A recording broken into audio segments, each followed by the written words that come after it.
Historical Figure TV. Revolutionary salute. Revolutionary salute. Like, share, subscribe. Welcome to the House of Revolution. You know I'm your humble host, the Yao Mean of Revolution, Professor James Smalls, the nutty professor commits treason, slanders the FBA. Before we get into that, be sure to wipe your feet. That means hit the like button. You in the House of Revolution. Like, share, subscribe, support the platform. Y'all salute. We got to put some belt to behind today. We won't be disrespected. We are also elders. Let's hear this chump try to defend himself. I'm not FBA. Who cares? Do not support them or their concept or their attack against African people or the attack against Pan-Africanism, which shows a lot of ignorance and misunderstanding. We got the ignorance. I'm an African. He's African, y'all. And if someone wants to clip that little 2 minutes to try to create a critical negative. Good. He's going to have to explain to me why his child soldiers is being kidnapped and forced into slave labor. I need to know from this African what the hell is going on with the Arabs enslaving young women and killing his African brothers in the Sudan. I'm not seeing his vigor for that. What the hell is going on with El Shabaab kidnapping and warring again in Somalia, the black Somali, African Somali trying to fight off the Arab kidnappers? They kidnapping women. I don't hear nothing from this African about that. What the hell is ISIS, Al-Qaeda, and Boko Haram doing in Nigeria and threatening the Sahel states? This African right here ain't giving us, no details on that. And he sure as hell sitting comfortably over here while they going through hell over there, trying to get us to ship our finances over there. He not doing shit. See, the gig is up. You want to claim somewhere you don't want to stay. We know you got your tourist companies over there. We know that you got property over there, house, nigga, shoot, shiner, but you will be removed from amongst us. Your legacy is destroyed. The CIA, the FBI has manipulated you to make a terrible mistake. Let those same person look at the other 100 plus videos that I have on the YouTube. And there's a couple of thousand more videos if you want to really go looking. And you will find they're 100% make no sense.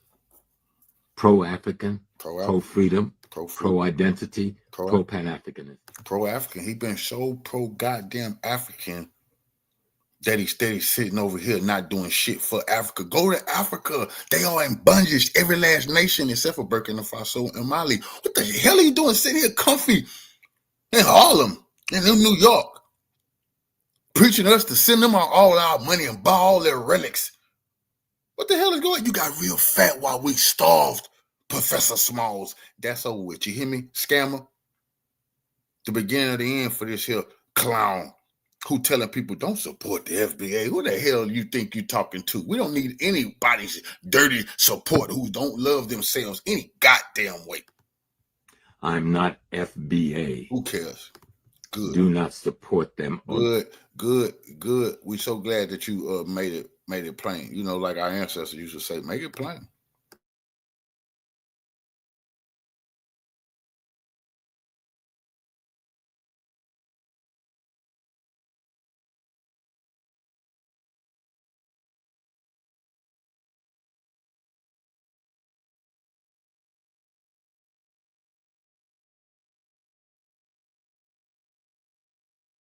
And then somehow they got to Tariq Nasheed.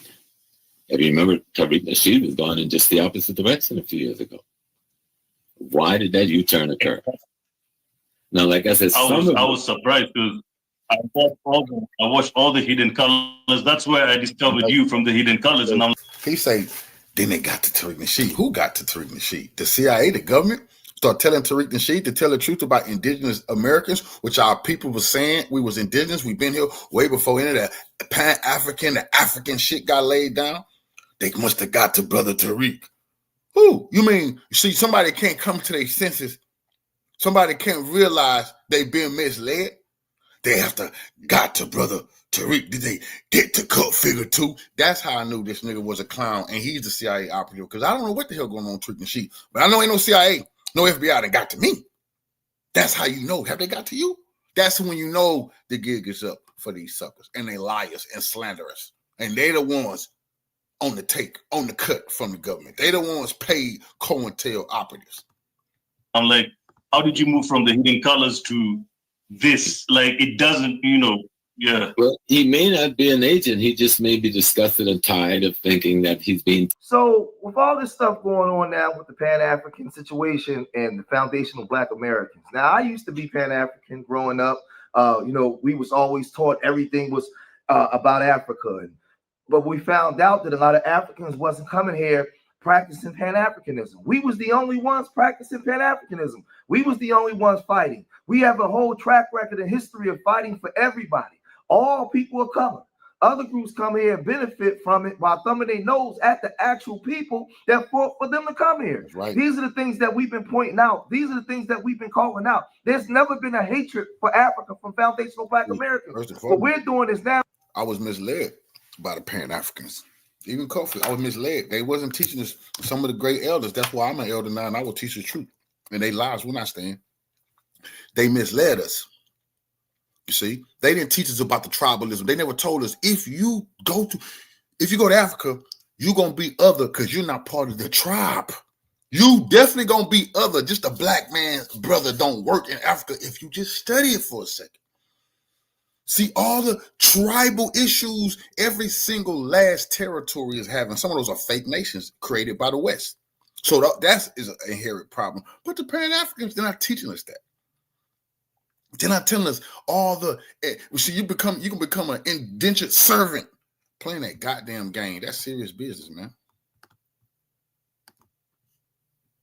Now is separating and delineating the same way that they do. Because we found out that while we trying to love and embrace everybody, they come in here just distracted and benefiting while not embracing. Free grandmaster. And the funny thing is, Elder James Smalls taught this way before we was even teaching FBA, before a lot of us even woke. Elder James Smalls was the one, you know what's funny? He was one of the ones that set the blueprint for what we're talking about, but now he's going against everything that he said himself. Look. You are always in Africa. You got the African Day Parade. You don't see the Africans. You got the festival that be going on in Brooklyn, the band festival, the African festival. Where's the Africans at? When we doing our rallies and our marches, where's the Africans at on your side? Talk to us really about that, man. See, let me tell you something. We think slavery in America was something. Slavery in Africa is still in force. You talking about deaf, blind, and dumb. Don't confuse you because somebody got on some printed cloth that's printed in Holland or India that you're looking at an African cultural expression.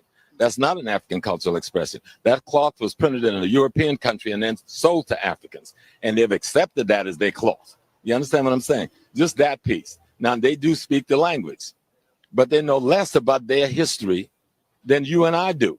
So you've got a deaf, blind, dumb, backwards person speaking an African language, coming from the African country, came here to be a parasite on their own people, with no respect for themselves as human beings, and then because they speak a language, try to play you off like they got something culturally that you don't have. Now that's exactly what he's doing. Now he's telling us to submit to their culture and what they're saying and their way of viewing things and seeing things. Now he's going against everything he said, and he said that we are the agents. He said, Tariq, somebody got to Tariq. No, my brother. It seems like you've been the one that got the knock at the door. Most culturally enforced African in the world is the African American.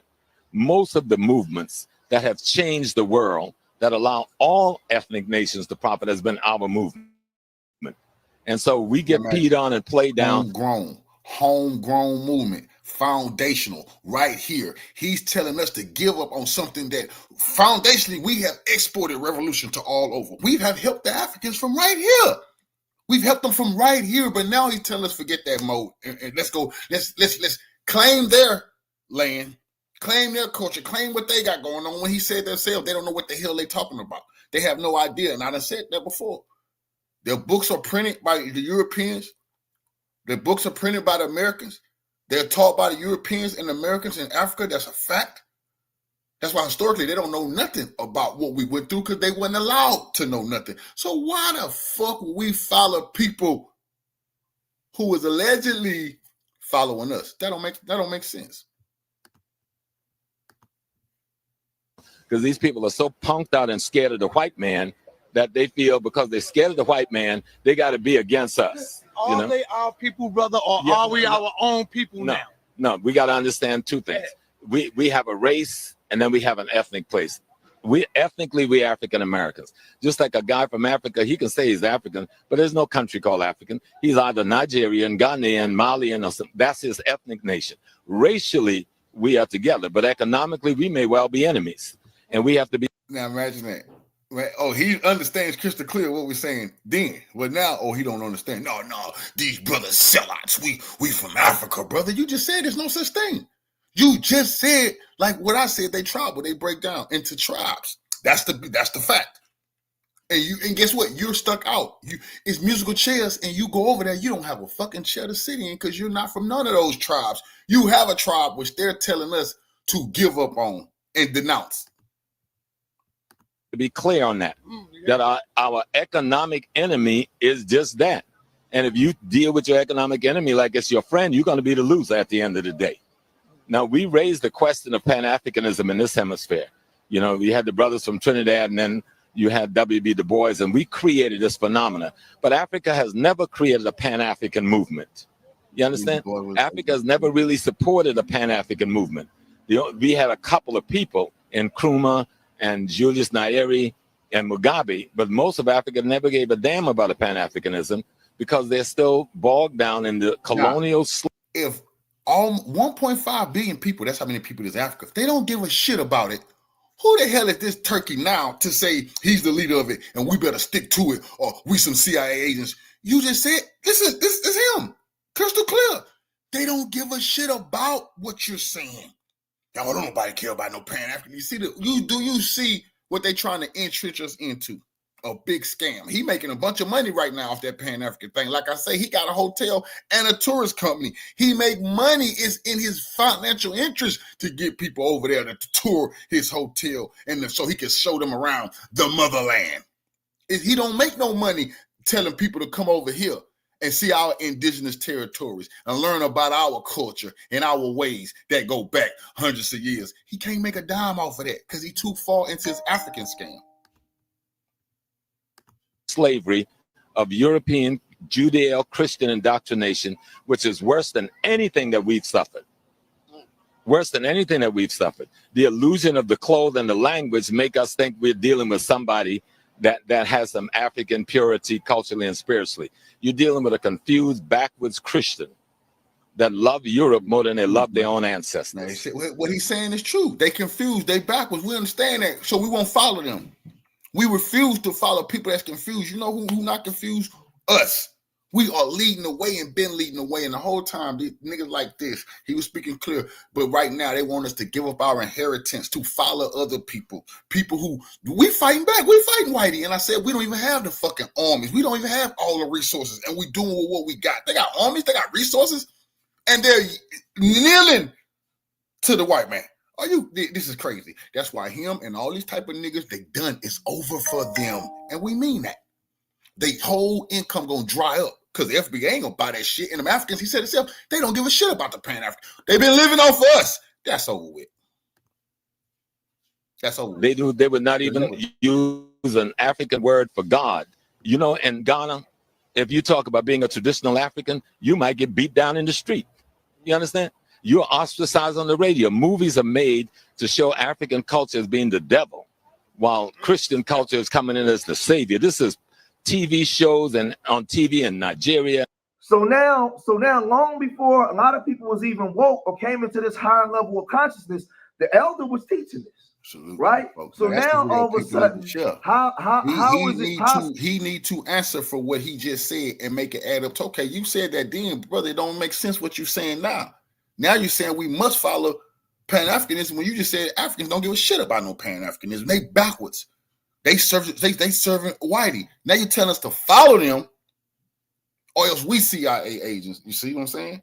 This brother is clearly doing the work of the government. Clearly. Possible that a young disciple like the Tariq Nasheed that come up under you, that looked up to you, that put you in his museum, he held you in high regard. He put you in the Hidden Color series, multiple, many of them, right? And we all was getting information from you as an elder from things that you were teaching. So some of the template for FBA come from some of the stuff that you taught. How is it all of a sudden you get with some Africans and now Tariq has to be a Fed? Why? It's confusing to me, right? So now in this video, Tariq Nasheed responds, but what I'm doing now is highlighting and showcasing. Tariq had an awakening like we all did. That brother ain't no more motherfucker dealing with the feds than I am. I also had an awakening about our indigenous roots. We was pushing that African stuff on our elders. They, like I said, my pops, and they was rejecting that. They always knew we was from right here in the love of this nation. We fought hard for it, like my ancestor Thomas Daniel Sr., the Buffalo Soldier, and who fought in the Civil War. Hey, but these people always told us to look beyond the sea. That is nonsense. See, when you look at somewhere else, somebody's stealing something right from up under you. When you keep looking over there, you better reach for your wallet. And that's what was going on there. So no, hell no. Tariq just had an awakening that what they were saying didn't make no goddamn sense. And we definitely been here longer than they were saying. But what they want, and like I said this before, you see, they say that everybody come from the black man in Africa. This is historically what they teaching people in school, right? They say everybody come from the black man in Africa. Okay, let's just say if that's fact. Then you have the Asian man, which they are saying come from the black man in Africa. The Asian man goes to Asia. They don't tell him he got to stick to the African traditions. They let him be. You have the European, which they tell you in school came from the black man in Africa. That's what they're saying. But they never tell the European, you have to stick to the African traditions. That's where you came from, or else you a C.I.A. agent. No. Then you have the Latin Americans, the so-called Spanish-speaking people here in the continent of America. They also say they came from the Africans on the continent of Africa. That's historically what they're teaching. That's what they're saying. But they seem to never tell them, you have to look towards Africa, and you have to pay homage to Africa, or else. It's only when it comes to us. Now, they tell us we all come from these people, all of us. But it's only us who they say, no, you are forced to look over there. That's where you come from. That is your descendants. Damn, you said everybody descended from over there. Why are you trying to make us claim it so fucking much? The hypocrisy. Because now when you get with some Africans, you go onto a show and you say this. Getting those things accomplished, supplying those needs. So, wow. Africans want to be free. Thank you. You know. But I'm glad to come and hang out with you for a minute, and we get to know each other. But we always knew each other. Yeah, we're Africans. We're fighting the same enemies, no matter where we are in the world. They just have a different face on them, maybe a little different strategy. But the biggest thing they're trying to do is make sure to divide us in the West from you on the continent. So if you're going to look at that thing, it's not a rift between some black Americans and some Africans. That's the U.S. State Department. And it started out with a few ignorant people, but they knew how to take advantage of that ignorance. But I don't even think it started out with a few ignorant people. I think they started it. They tested the water with that first group, that lawyer woman from California and the man. And then somehow they got to Tariq Nasheed. If you remember, Tariq Nasheed was going in just the opposite direction a few years ago.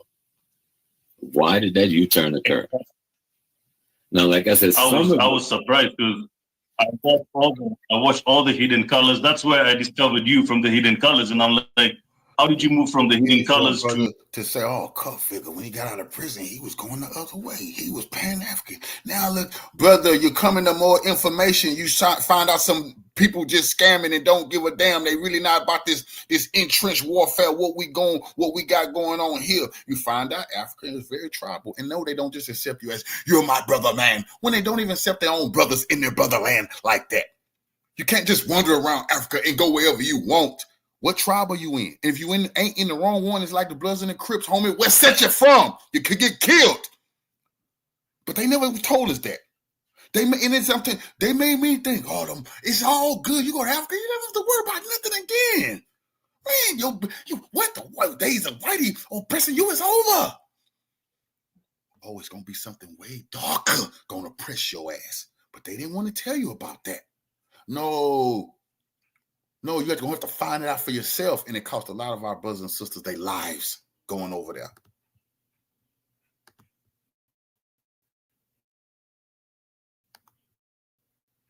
to this. Like, it doesn't, yeah. Well, he may not be an agent. He just may be disgusted and tired of thinking that he's being taken advantage of by his brothers and sisters from the continent because of his own ignorance. Just like the brothers and sisters from the continent think they're being taken advantage of when they come over here by some of us. And that's from a lack of relationship. And I'm telling you that the State Department and the American Immigration Department. I've never heard of anybody in their life say we were taking advantage of the motherfucking Africans when they come over here. And we rolled out we've been rolling out the red carpet forever. It's the immigrants who came over here and created, I know all the gangster movies. All the immigrants, that's when they came over here and start killing and taking over neighborhoods and being head of the drug trade or head of the finesse scamming trade.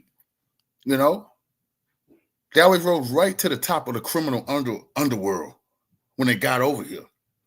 We took advantage of them? Are you fucking kidding me? That's BS. That's nonsense. And ain't no proof to go along with that. And there's also proof we can't do none of that shit when we go over there. You're not going to none of these African nations and do what the Shower Posse did in New York. You're not going to none of them nowhere in Africa and take over neighborhoods and you're going to be the biggest thing. Are you crazy? You're going to be finished. Only when you come to America can you just look like a fucking pirate. See? And if you got the black face, then you start amongst your own. Is right at the center of that. To my group and pay my respects to the family. But we just need to do more things together. We need to learn more about one another's history. Because you can't fight a Tariq Nasheed unless you know history. Now, he's not a good historian, but he got enough facts because he's a good researcher that he can put you back, even when his facts is wrong. So you don't have to have the right facts. You have to have the right methodology to win a debate.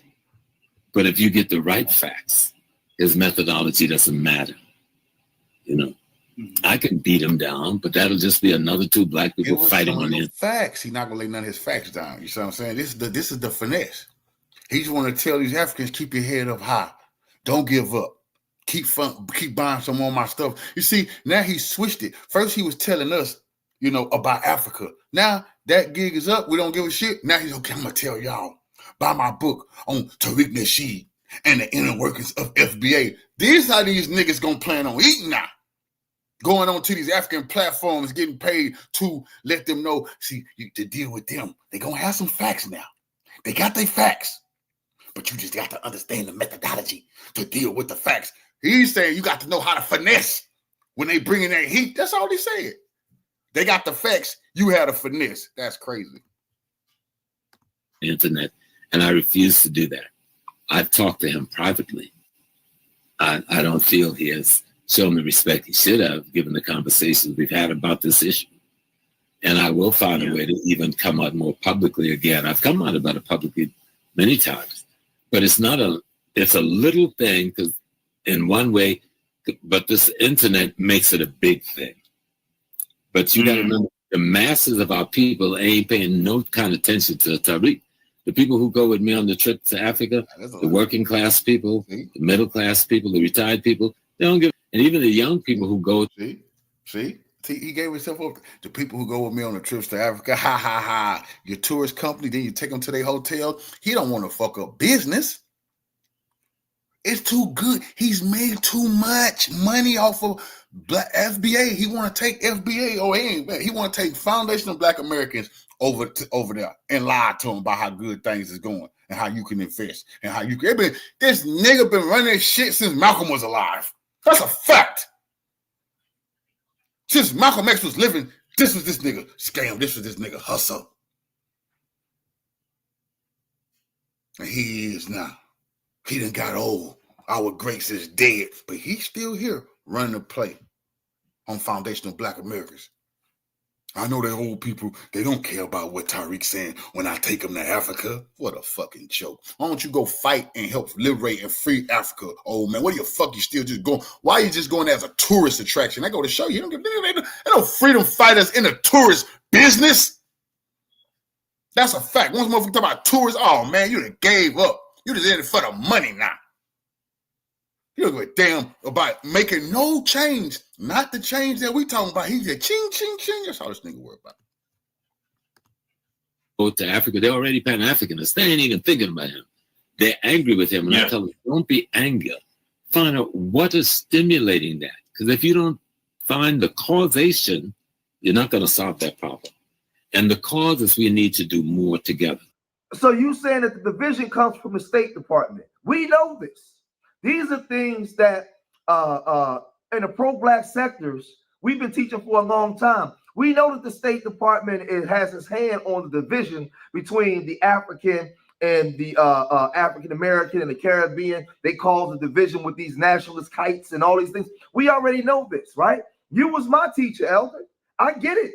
We learned a lot of this stuff from you. So the confusing part is, if you know that and you clearly understand what Tariq is teaching and talking about, because a lot of stuff we got from y'all, how do you turn around now and call that man a fed? How do you turn around now and say, well, he was going this way, but now he turned around and went this way, when you understand why he's going this way? Because in this video I just demonstrated, you clearly understand that a lot of these Africans come here, right?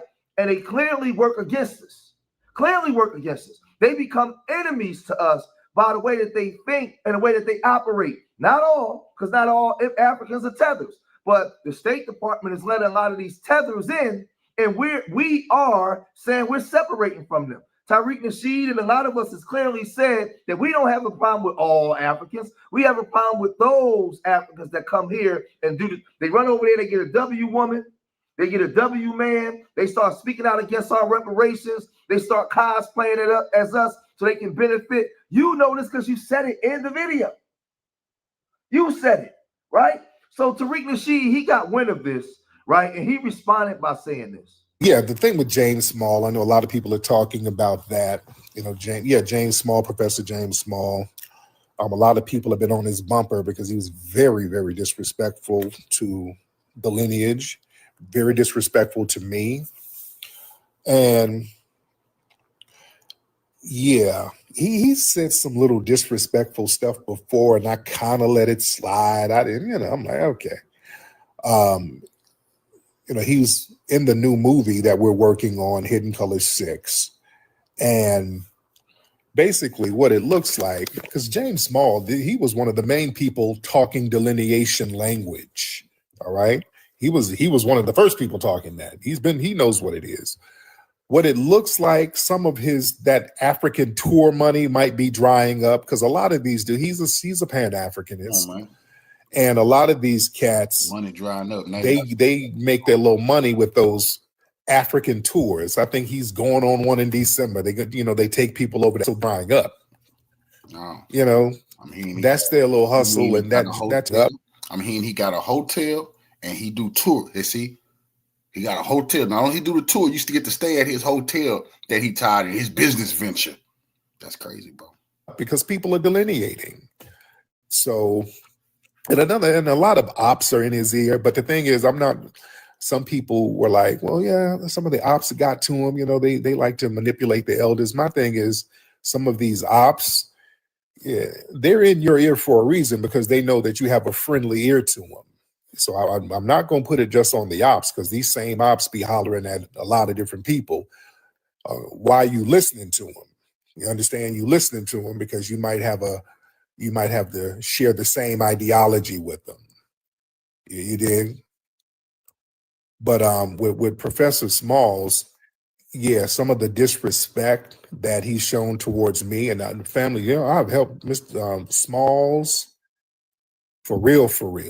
The truth be told, nobody was really rocking with Professor Smalls until we put him in Hidden Colors, and he said this. Nobody was rocking with Professor Smalls. I mean, he did his thing back in the day, but nobody was really rocking with him. He said this. You know? And a lot of people are saying he's doing some real oppie stuff. I wouldn't put it past. But let me say this for the record. I'm not rocking with Professor Smalls anymore. The disrespect, because I've shown that man nothing but respect. Family that he has a hotel over there in Africa. When it's failing, I gave money to help him out with that. You know what I'm saying? So yeah, that type of the little disrespect, and he's been kind of doing that. He gets with these tethers and been taking shots at me, but then he just went real disrespectful to me, and there's a point of no return. Yeah, there's a point of no return with some of the stuff he was saying about me. That ain't so. For the record, I'm letting folks know. Yeah, all that respect the elders. I respect the elders if you are respectable. Because you start kind of lying and saying no ain't true. I have no respect for you at this point. I've lost all respect for Professor Smalls. I don't rock with him. We're taking him out of the movie Hidden Color 6. He's not going to be in it. It's going to be a minute. We're re-editing that. We're taking him out. In fact, I'm going to replace him with about 3 people that I wanted. Yeah, I'm taking all the small stuff out. All of Professor Small's stuff is coming out. So yeah, I don't rock with him at all. Not only is all of his stuff coming out, we're taking any reference of him out of the damn museum. We have a mural of Professor Smalls. When I'm going out of town for the week, when I come back and cover it, family, who should we put on the wall of the Hidden History Museum in his place? Y'all give me some suggestions. Yeah, we're going to cover the mural and the whole shebang. We're covering the mural and everything. I am whatsoever. Yeah. Because there was already some little funny stuff, like with that old op-ass Jade, where we had an event and Jade was all in his ear, and then he's all clicked in with her, and she was doing all the. I had a little bad taste in my mouth about him then.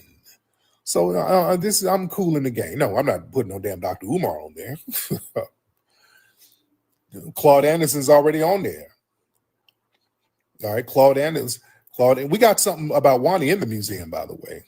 I'm gonna say this: a lot of our elders of the past see what's going on today, and they see the money that's being made by the generation today with the creation of the internet, right? And a lot of them became poor righteous teachers. They were teaching for a long time, educating the masses, educating us.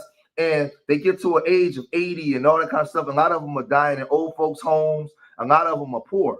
They don't have the money. They became the poor righteous teachers. And some of them are resentful because of that. And instead of them coming and embracing us, right, what they do is they backbite us. They undercut us, unfortunately. And what go from love comes into resentment now. Because a lot of us had a lot of respect. And like I said, James Smalls was one of my teachers. I had a lot of respect for the elder, right? So I'm not going to come and I'm not going to obliterate them or disrespect them, but I'm disappointed. I don't understand how you could take the stance that you took when everything that we talking now, you taught 30 years ago. You taught us this. Now all of a sudden, because you see Tariq making money off of it and cashing out off his people, something that you couldn't do, to me, what I'm seeing now, this is pure jealousy. Because as a Pan-African, if there's so many Pan-Africans all over the world, you should already had your own Hidden Covers movie.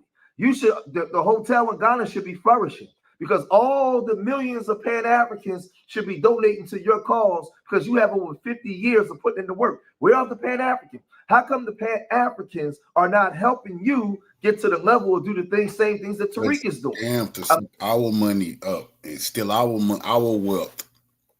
You see? No Africans was staying in his hotel. Only Black Americans. This is for Black. I can guarantee you, no Africans go that man from motherfucking hotel, bro. That's a fact. They're not staying there. He trying to get with African Americans and Western. His audience is Western people in Africa. Africa won't do nothing for that man. That's why he disrespecting us, trying to get in their good graces again. A lot of it is jealousy, and it's sad because a lot of our elders that we love and held in high regard, they're not getting the support from the Pan-African community that the FBA community is supporting Tariq. It's jealousy because there's way more Pan-Africans than it is so-called foundational Black Americans. So this conversation that we have now, we shouldn't even be having because the elder, for all the work he put in, he should already have support for all. If there's really Pan-Africanism, all the countries in Africa should be supporting this elder. All the Pan-Africans in America should be supporting the elder. But because they're not, what happens is he's older now and he's bitter.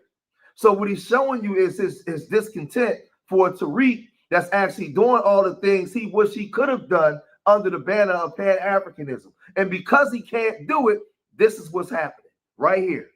This is what's happening. So let's stop with the hypocrisy. And I've been calling this out for a long time. I don't care if you don't like Tariq Nasheed or not. That's beside the issue. If you Pan-Africans don't like Tariq, how come you haven't created your own version of Tariq within the Pan-African structure to actually create your own stuff? You haven't done it. So you mad because he can raise $1 million. Where's the Pan-African person that can raise $1 million from Ghana to America and creating movement? I don't see it. Where is it? It's jealousy. That's all it is, man. It's jealousy. Nobody can tell me I'm wrong. I'm right here. I'm seeing it. I love the elder. Elder was one of my teachers. So what I'm saying is, we watched Dr. Ben die in the old folks' home, pass away in the old folks' home. We saw it. Where was the Pan-Africans? So listen, man, there's a lot of things that I could say, but I'm not going to say, right? But y'all got to let me know what y'all think, man. If you made it this far in the video, hit that like button, subscribe to Street Media TV. Leave your comments in the comment section. Remember, I love y'all. Until next time. Peace.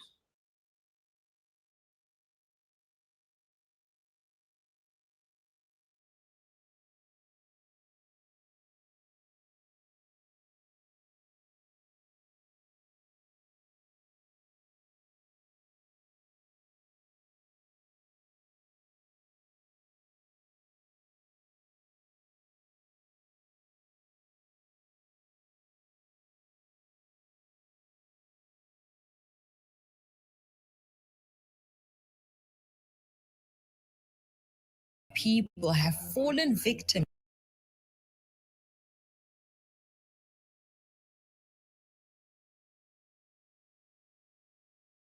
There are certain people who have been elevated in our African society. These are people whose beliefs and ideologies are detrimental to the African child.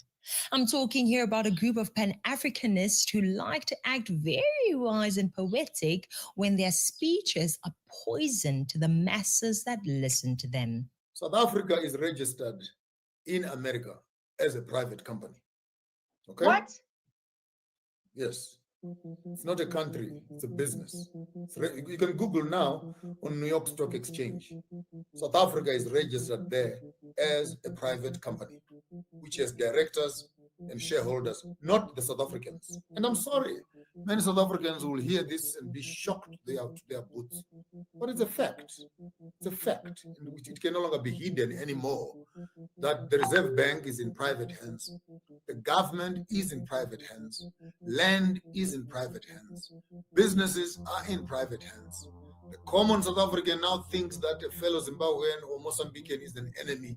They have not gone to school. They don't understand the scope and the nature of the monster which they're dealing with. Unfortunately, Africa has been a victim to these intellectuals for a very, very long time. Welcome to Citizen Concerned, where we remind you to beware of the comrades. Please subscribe and follow, like, share, and repost. #SmartVoters, #Citizen Concerned. A lot of Black people have fallen victim to these intellectuals. These are people who see victimhood in everything surrounding Black people. They never tell the African that in today's world, his chances have increased. He can do and be anything he wants. No, they tell him you will never succeed because of the white men. We see these African intellectuals all over. There are a couple of channels right on YouTube whose sole mission is to elevate these intellectuals and spread their message. You find YouTube channels that are all about Africa versus the West, Black versus white, a hostile attitude that encourages Africans to primarily blame all their failures on the West, take no accountability for Africa's role in everything, and take no lesson from the West. In these messages, the crimes of the West are highlighted and presented to look like the West wants Africans dead. These YouTube channels are a big part of the problem. These African intellectuals include the beloved Professor Patrick Lumumba, who I actually used to like a lot, and even shared his videos before I started to realize that most of his beliefs are poisonous to the youth. People like Robert Mugabe, Julius Malema, Kwame Nkrumah, Joshua Maponga, just to name a few. The more you listen to these people, the more you start to believe that you as a Black person are a poor skepsel who should blame white people for your poverty, and all your actions should be inspired by that blame. These leaders could have been using their voice and influence to address the weakness and failings of African governments. They could have been using their voice and influence to help you see that the governments are the reason why poverty is increasing in Africa. But instead, they fail to see or choose to ignore how socialism has affected Black people. They ignore how poor education standards are keeping us down. They ignore how poor governments and corruption have destroyed Africa. The majority of their talk is on blaming colonialism, neocolonialism, capitalism, and white people, all while encouraging the African masses to prefer Chinese and Russian partnerships and, of course, to prefer socialism. These people are only good at talking in ways that touch the emotions of Black people, while failing to provide sustainable solutions to the same people. These are people who leave most facts unspoken while they elevate the details that they like above everything else, details that solidify their narratives. One common trait you can always be sure you'll find among these people is a type of qualifications and degrees they hold. Their education rarely covers key things that are needed to successfully run and develop a country. I know that some of you hold these degrees and might get offended, but I have to say it. These Pan-African intellectuals like to speak on economic issues, trade, and money matters with great confidence and authority, as if they are qualified to speak on the matters. But a look at their actual qualifications says something else. What informs their logic and reasoning is the old, outdated belief that there is a group of white people that are working tirelessly with one mission in mind: to keep the African child poor. These people who have studied humanities, philosophy, and languages are the ones who are telling us how economies should work. People who are probably not naturally inclined to be allowed into or excel in a science or economics class. They are now the ones who are telling us all what the economy should be like. Tell me, would you allow someone who studied business management to tell you how to perform a brain surgery simply because they speak with great confidence and authority on the matter? No, you would not risk that. You want a person who studied medicine, a qualified and experienced neurosurgeon to operate on your brain. Why have we then become comfortable with entrusting matters of our national and continental economies to people that have studied divinity, English literature, history, law, human science, or social development? Instead of focusing on what they studied and qualified for, they are focusing on economics and trade. Imagine that. A theologian and a philosopher telling you how the economy should work. Professor Lumumba holds LLB and LLM degrees. He's a lawyer. Former President Kwame Nkrumah had a Bachelor of Theology degree, a Master of Arts degree in Philosophy, and a Master of Science in Education. EFF leader Julius Malema has a Bachelor of Arts in Communications and African Languages and an honors degree in Philosophy. Former President Robert Mugabe had a Bachelor of Arts degree in History and English. President Cyril Ramaphosa has a bachelor's degree in law. While we acknowledge that these Pan-African intellectuals have studied and are qualified and what they studied is useful and meaningful, are these the qualifications we need from people who are to lead Africa to economic green pastures? I don't think so. Let me know what you think in the comments below. Apart from what I think, history too speaks volumes on these leaders' ability to lead us to economic success. In my opinion, to lead Africa to economic prosperity, we need leaders who value the basics of economics. Leaders who don't thrive on getting Africans emotional and drowning in self-pity, but leaders who show Africans the opportunities available for their individual and collective success. We need leaders who empower Africans with honest and sustainable methods of attaining that success. Dear African child, no matter how wise and poetic they may sound, stop allowing Pan-African intellectuals to plant and water seeds of victimhood, and start to realize that no matter who you are and where you come from, you can do and be anything you want. You can succeed. White people are not bored sitting around looking for ways to stop you from succeeding. Stop the us against them mindset. Learn from us and learn from them. This is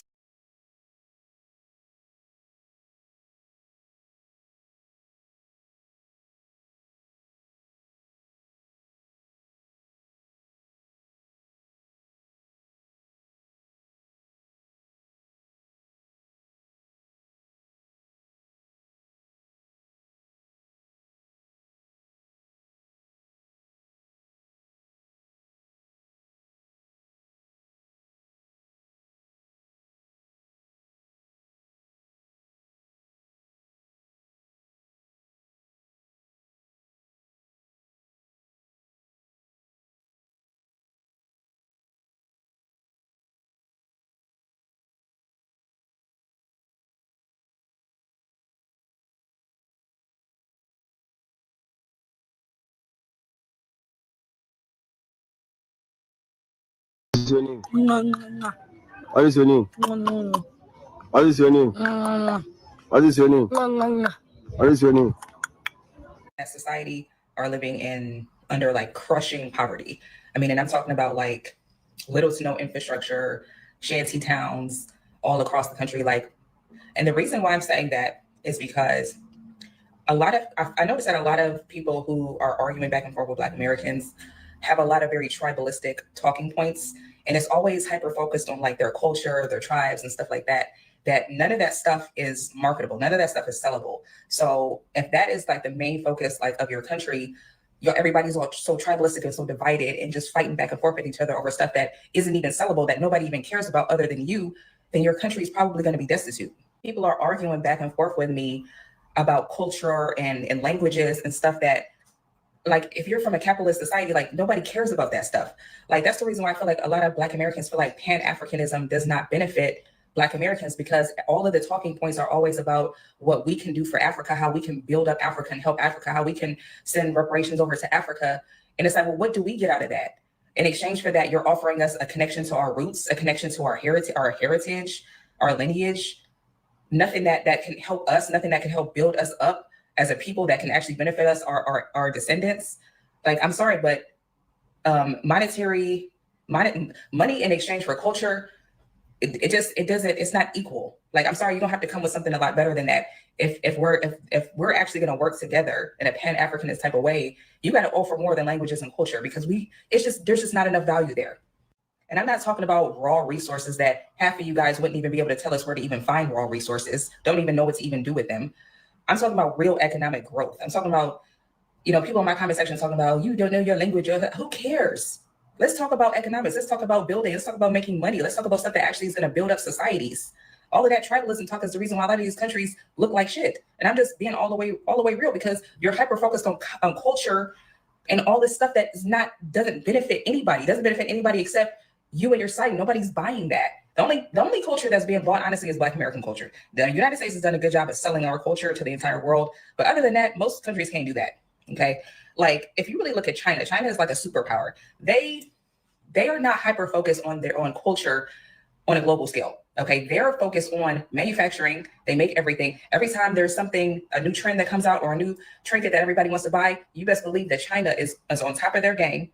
They're going to have that product out by next week, because their focus is on the capitalism, the economic part of whatever. They're focused on economics, they're not hyper focused on tribalism and culture. So I have yet to see a society that has all of these tribalistic talking points that is actually successful financially. Get out of your emotions. Those emotions will have you broke, period. I'm not saying that the United States is perfect, but what I am saying is that it wouldn't be so many people that need to flee their country that are suffering. Like, people are suffering and trying to find here, there, and everywhere to go to try to have an opportunity for a better life. They flocking over here, they flock into the UK, they flock into different European nations. It's like they're trying to flee because they're the focus of their nation is all this corruption, and the focus is not on the right things that will help the society build and grow. Foundational Black Americans have to go there with a bag. We ain't going over there empty-handed. If we go over there, they want to see what we're holding, ma'am. Let's not play that game. Those African nations are not welcoming us. Ma'am, I've been over there. You're talking to somebody who's been all over there. I've been over there damn near begging for dual citizenship for foundational Black Americans in Zimbabwe, in South Africa, Tanzania. I'm over there begging some of the officials, hey, man, why don't y'all have easy dual citizenship? Y'all have all of this beautiful land. Yeah, it's beautiful, very beautiful out there. But all of this beautiful land out here, just spaces and acres of land that's untapped. We can bring capital. We have access to resources over in America. Why don't y'all open the doors for us and give us dual citizenship with no red tape? Nobody was really biting. That's just the reality of it, ma'am. We can sit up here and talk all that coon. They weren't biting on it. And that was the least they can do for us, because we don't get anything from this whole Pan-African thing. This Pan-African thing has been one-sided. Pan-African is basically foundational Black Americans fighting to get everybody to come over here and eat off us. That's what it's been for the last 60 years. It has been one-sided. Can you say that one more time, or excuse me, rephrase that? I said Pan-Africanism, the whole Pan-Africanism thing has been one-sided. It only us over here fighting to help everybody come over here and eat off us, and we get nothing in return, ma'am. Pan-Africanism, ma'am, it is one-sided, is it not? I don't think so. Okay, what have you done over in the continent to welcome foundational Black Americans in large numbers? All you did, ma'am, was spew a bunch of catchphrases. You just said a bunch of nothing burgers, ma'am. I asked you what y'all doing, and you start making up some stuff about some oil. You're just making stuff up off your head, ma'am. Some oil and your family and connect. We got to get together and let's not have some doubt. Ma'am, this is called babbling. This is called babbling, ma'am. And what it is, a lot of you want to get in these spaces and you know you're not really bringing anything to the table. So when you don't bring anything to the table, y'all try to babble in order to mask this fact, ma'am. And that's the thing with us. We don't really like people coming around babbling incessantly, spewing a bunch of word salad and nothing burgers, knowing that you're not really bringing anything to the table. That's very passive aggressive. The reason Black Americans don't take Pan-Africanism seriously is because we've never seen it in the places where it actually makes sense. What we see by and large are Black immigrants who come here and preach Pan-Africanism, which makes absolutely no sense because America has 30 or 40 million Black folks. Okay. We don't have any resources. We don't control any industries. Like literally, we have no control over natural resources in this country. We do not control anything. We have nothing to offer. This country only has jobs from white people. Meanwhile, in Africa, there are hundreds of, like close to 1 billion Black people. All the natural resources in the world that Black folks could theoretically control because you have the numbers. You can control industry. Like, why not go home and preach that? As we sit here right now, we have Ghanaians trying to kick Nigerians out of their country. Where's the Pan-Africanism? As we sit here, in 2024, there was a sister who went for a beauty pageant in South Africa, but her dad, I believe, was like Nigerian, her mother's from Mozambique, and they lost their mind because they felt like you're not really one of us. Again, where's the Pan-Africanism? Now, again, to be fair, these are just sort of select cherry-picked examples, but you get the point. For some reason, this concept seems to only be salient here in America, where, again, we don't have the numbers and we don't have the resources.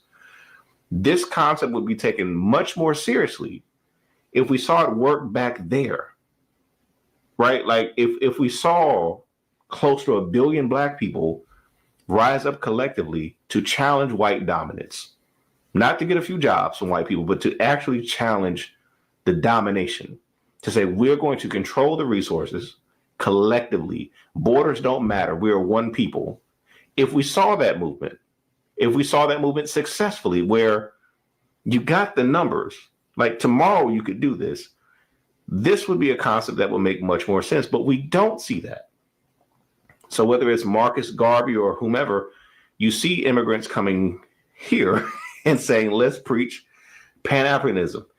And so it's just a challenge for us because we've never seen this concept work where it makes the most sense for it to work, where it could actually work. And so from our perspective, it just sounds like you're trying to eat off my plate rather than how can we make a whole plate factory? Your best position, we're not. Yes, America has a much larger economy than all of these other countries. We don't have access to it. we're literally competing for a few jobs from white people. That's what we got.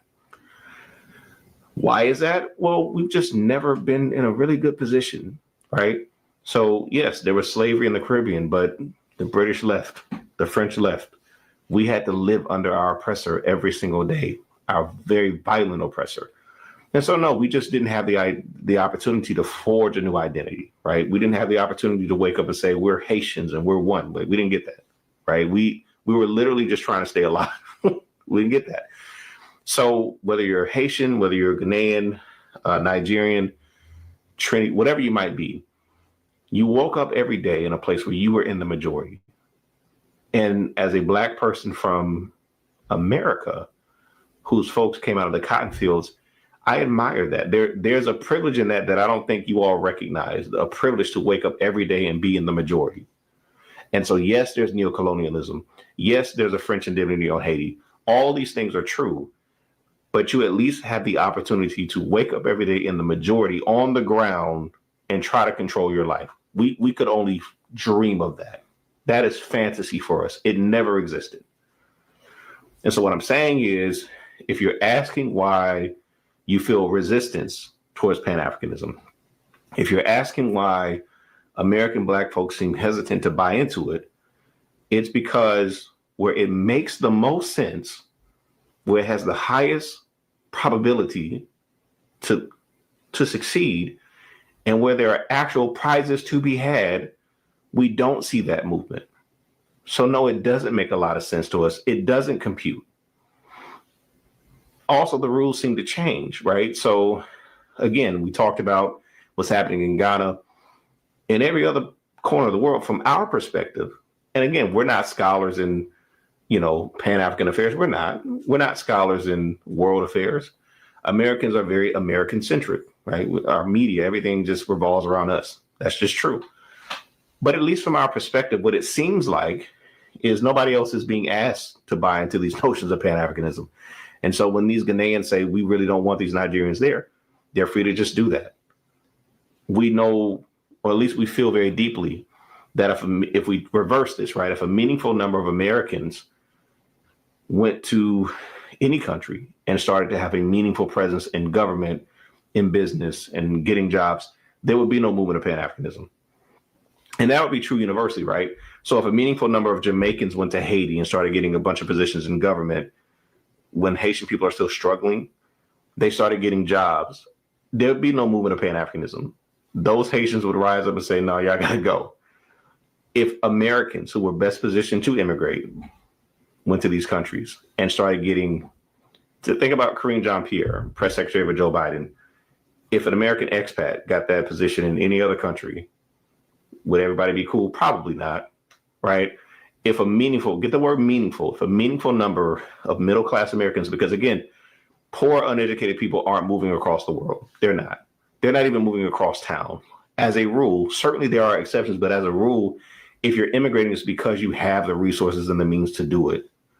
So educated Americans with resources, relocate, they go to other places, and they start getting jobs, they start getting opportunities, and the local population is still struggling. There's not going to be some movement to rally around to defend these American expats. If you tell me that, you're not being honest. You're just not. So it seems like the rules are just different for us than everyone else, when again, we don't even have anything to offer the world. We just got white jobs. So this makes no sense. It's difficult for us to buy into something we've just not seen, but it looks like the opportunity's there. Why is it not being seized? So if you want us to really buy in, and it sounds wonderful, it does, then let's see it work where it makes sense, where there's opportunity for it to work.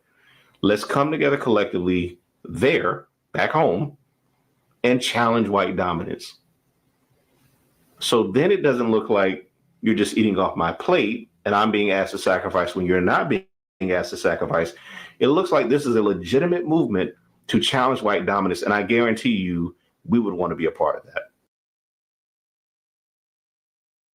fell down this rabbit hole of the FBA versus Black diaspora. We see African Americans boycotting the African continent and promoting nativism, and people in the diaspora refusing to acknowledge their difference from legacy African Americans. Truly some chronically online content. But I think that it does represent some holes in the Pan-African movement that I wanted to address, particularly this idea that we ought to be colorblind in and outside of the African continent, that we should give up many important classifications in favor of just being African in the name of defeating our common oppressor. My problem is, though, that this oppressor is hardly common. Sometimes it's just white supremacy in a broad sense. Other times this is the mammoth of chattel slavery. Sometimes it's the similar catastrophe of colonization, and sometimes it's just recovering from occupation. But some of Africa's conflicts also suffer from interregional ethnic and tribal warfare. Some are concerned with religious persecution and terrorism. I'm by no means a nationalist, especially because many of these nations were drawn along colonial lines with no popular consent or regards for an actual cohesive national identity. But there's merit in acknowledging the unique priorities of different nations over a unified African monolith, which is just so diverse as to represent wildly different histories, material realities, religious affiliations, and to span across multiple continents. Even in the US, the Black diaspora experiences a different socioeconomic reality compared to FBAs or legacy African Americans, where we experience a higher income and greater educational attainment despite modern racial prejudices, mainly due to things like positive selection in the refugee pool and this vastly different systemic barrier compared to what legacy African Americans have faced. Alternatively, we deal with the struggles of immigrant communities, like a lack of established community and the harsh nativism that jeopardizes our well-being, prevents assimilation, and stokes racial tension. But there are a lot of Black diaspora who don't want to acknowledge this, and they try to mimic the struggles of the FBA community, appropriating specific aspects of their culture in a terrifically awkward way, as certain FBAs attempt to stake claim to Africa in a manner that causes cultural clash akin to the Liberian Back to Africa disaster following the abolition of slavery. But of course, many Africans have a unique tie to FBAs because of their shared ancestry, and results in a cultural, ideological, and political symbiosis that I think is overwhelmingly beneficial, such as in the case of the African Union and its partnership with the US and the EU. I just think that nuance is important because we mustn't forget that racial categories are a product of shared subjugation and the remarkable myth of an African monolith, pseudoscience, when Africa is the most diverse continent and is not held together by any sort of objective shared qualities besides being on the same landmass. The movement towards liberation must take account of this, or else you get people who retreat into themselves because they feel they must surrender their identity to the Pan-African movement, like a handful of FBAs who have now taken on a nativist approach to American politics, which, while not white supremacist itself, certainly curries favor with the white supremacist movement because African American people, like actual Native Americans, have never been considered among the native stock and intended equal citizens of this country. Nativism is the politics of the know-nothings, and more infamously, the Ku Klux Klan, and it will never stray far from its racist origins. So, all in all, I think it's important to have a name and a distinction for FBAs. I don't think FBAs should estrange themselves from Pan-Africanism. I think the strength in numbers is mutually beneficial, and I think we have plenty of differences, but also, of course, similarities based on the fact that, you know, race is also skin deep, and our surface perception is equivalent in terms of things like profiling and discrimination. Also, this should go without saying, the African Union is not trying to take reparations from FBAs who face chattel slavery. They are advocating on behalf of all Africans who face slavery and colonialism to receive some form of compensation for the atrocities committed by a number of Western powers. That's what it is. Go. They comparing their bottom 10%. They comparing their top 10% to our bottom 10%. If we compare 10% top 10 to top 10, we would dust them in the water. And I'm not saying like this on some, but you know, Kobe knew who can guard Kobe. It was nobody. Nobody. Only Kobe can guard Kobe. Nobody. And I think it's a little. I think it's a little jealousy too from the others too. But see, that's because they feel like we got main character syndrome. But we do. We all them niggas. We do. We them niggas. We do. We do. I don't know. We do. Take the flag back, black man. It's yours. You got it. You got it. That's why I did. That's why I love how my queen really just rattled them all. I love that. She's cosplaying America. She can't cosplay shit that's hers. I personally, by my queen, I mean Beyonce Giselle Knowles Carter. Yes, first of her name. I personally love that. I love that. No, I agree with you 110%. And then just keep it like on the whole diaspora tip. That's why any time if we would like, if this conversation was to happen, and if we're around people, you know, from the diaspora, the moment they start that, which I consider to be like that ignorant talk of what Black Americans can and cannot do, I'm the first one to stand up and set that shit straight, because it was on the backs of my people the reason why you're able to come over here, blend in, and act the way you act. let's get down to it, because not until about really 2020 did you see a lot of Black Americans doing that great migration and going back to the continent. Mm-hmm. So let's just call a spade, baby. And notice I said Black Americans. Yeah, I mean, I'm just saying, like, and Pan-Africanism has been one-sided for years. Now, I will give, let's say, second-generation Africans their just due by trying to, mend relationships. But yeah, they do what they can. Yeah, and they really are. Most of the time, it's also them who like to talk crazy outside their neck. Oh, because they was bred and learned it from home. Yeah. And I really don't care. No, I don't care. I treat it like but you better keep that shit over there. If you ain't ready, Yeah. you better keep that shit that way. But then I also don't like the notion too, like, and it's just a cultural difference. They don't understand, like, the whole going. They call it bullying. I just hate the label of roasting somebody like bullying, because that's just not our culture like that.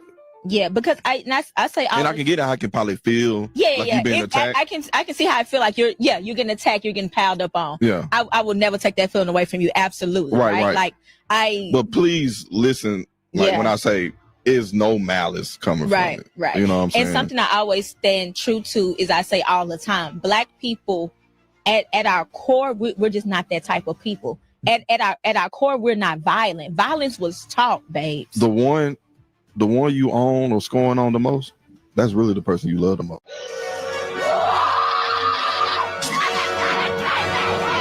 Because nobody admits anything. If we were smart, we would go to Africa and build it up. I'm in Canada, and I'm surrounded by Africans. I ain't never been treated so bad in my life. Why the fuck would I go to an entire continent full of Africans? I would never do. But the one thing that you should be asking yourself is why a continent so rich in resources is not already built up. So you will take your resources to Africa, a nation that's rich with natural resources, that's not built up, and build it up? What? I know how I've been treated by Africans since I've been in Canada. There's no way I'd go to a whole continent full of Africans. I would never do that. There was a whole movement where Ghana says, come back to Africa. We apologize for what we did. Come on back. That's not what they meant. What they meant was bring your resources. Well, there were Black women that fell for the banana in the tailbite. Their families had to go get those bodies, and their resources were gone. So you go and you build it up. Africa has never even made my long list, and it's definitely not on my list now. There is no cohesive African identity, and there never will be, because Africa is too culturally and religiously diverse for us to go ahead and try and amalgamate over 2,500 different ethnic groups, over thousands of different ethnic religions, Christianity, Islam, and combine all of them into some coherent African identity. I think that is a myth and does not make any logical sense. When we discuss Pan-Africanism, it's not us seeking to unite all Africans under a single cultural hegemon of the African identity or the Black race or any of those nations. No. As I said in previous videos, it is a pragmatic political and economic unity, a program that says African people must come together and unite in a revolution if we ever want to see any semblance of development. Because as we are divided, as it is in our own ethnic nations, whatever nations we have today, we are very weak and susceptible to imperialism. Imperialism will defeat any African nation, especially if the revolution is isolated. But through Pan-Africanism, through a revolution spreading across the African continent, and us as a people coming together to lead this revolution forward, we'll be able to oppose imperialism and hopefully overcome capitalism. So when we discuss Pan-Africanism, it is not about creating some African identity or establishing a single Pan-African language or any sort of cultural program. It is primarily a political and economic program seeking to unite Africans against imperialism and capitalism. This ain't about beef, it's about truth. I salute the real Africans who know we was already here. Pan-Africans obsessed with boats and whips. Y'all honor the chains more than the kingdoms. The real disrespect. So let me get this straight. You gonna land in Africa yelling at, take me to Jabari's house. Bruh, they gonna ROB you. You don't know them. My great granny ain't tell no damn slave story. She said she was Creek. Who the hell is you to override her? Welcome to the Pan-African Land Grab Expo, where you steal identity and reparations in one trip. That's the Boule handshake, baby. So this how y'all moving? Signing off our land just to play dress up for some fake Pan-African clap. So let me get this straight. Y'all trying to form a United States of Africa on top of our bones? You can't build no kingdom on stolen bloodline. Y'all about to give up your whole reparation bag and all that inheritance money just because you want to be African. We ain't pretensions. Y'all bought our names for $5 in a damn lie. You the fraud, we the bloodline. Granny got land deeds from 1702. We don't start at slavery. We bigger than your broken history. Stop trying to guilt trip me into being African. That's not my bloodline. Y'all trust DNA from the same folks who clone sheep. Your ancestors ain't in no database, fool. Y'all act like we popped out the womb and shackled. Nah, we was landowners. Royalty, fool. Get it right. Unlearn that label. Break that spell. Ain't no power in a lie. Speak your real name. They keep telling us go back to Africa. How we gonna go back somewhere we never been, fool? Look at the bigger picture. The theft ain't over. They sitting on the table with your name on the menu. Your silence is a signature. Your ignorance is consent. Wake up! Respect to the real African that understand this is about honoring our land and preserving our heritage for future generations.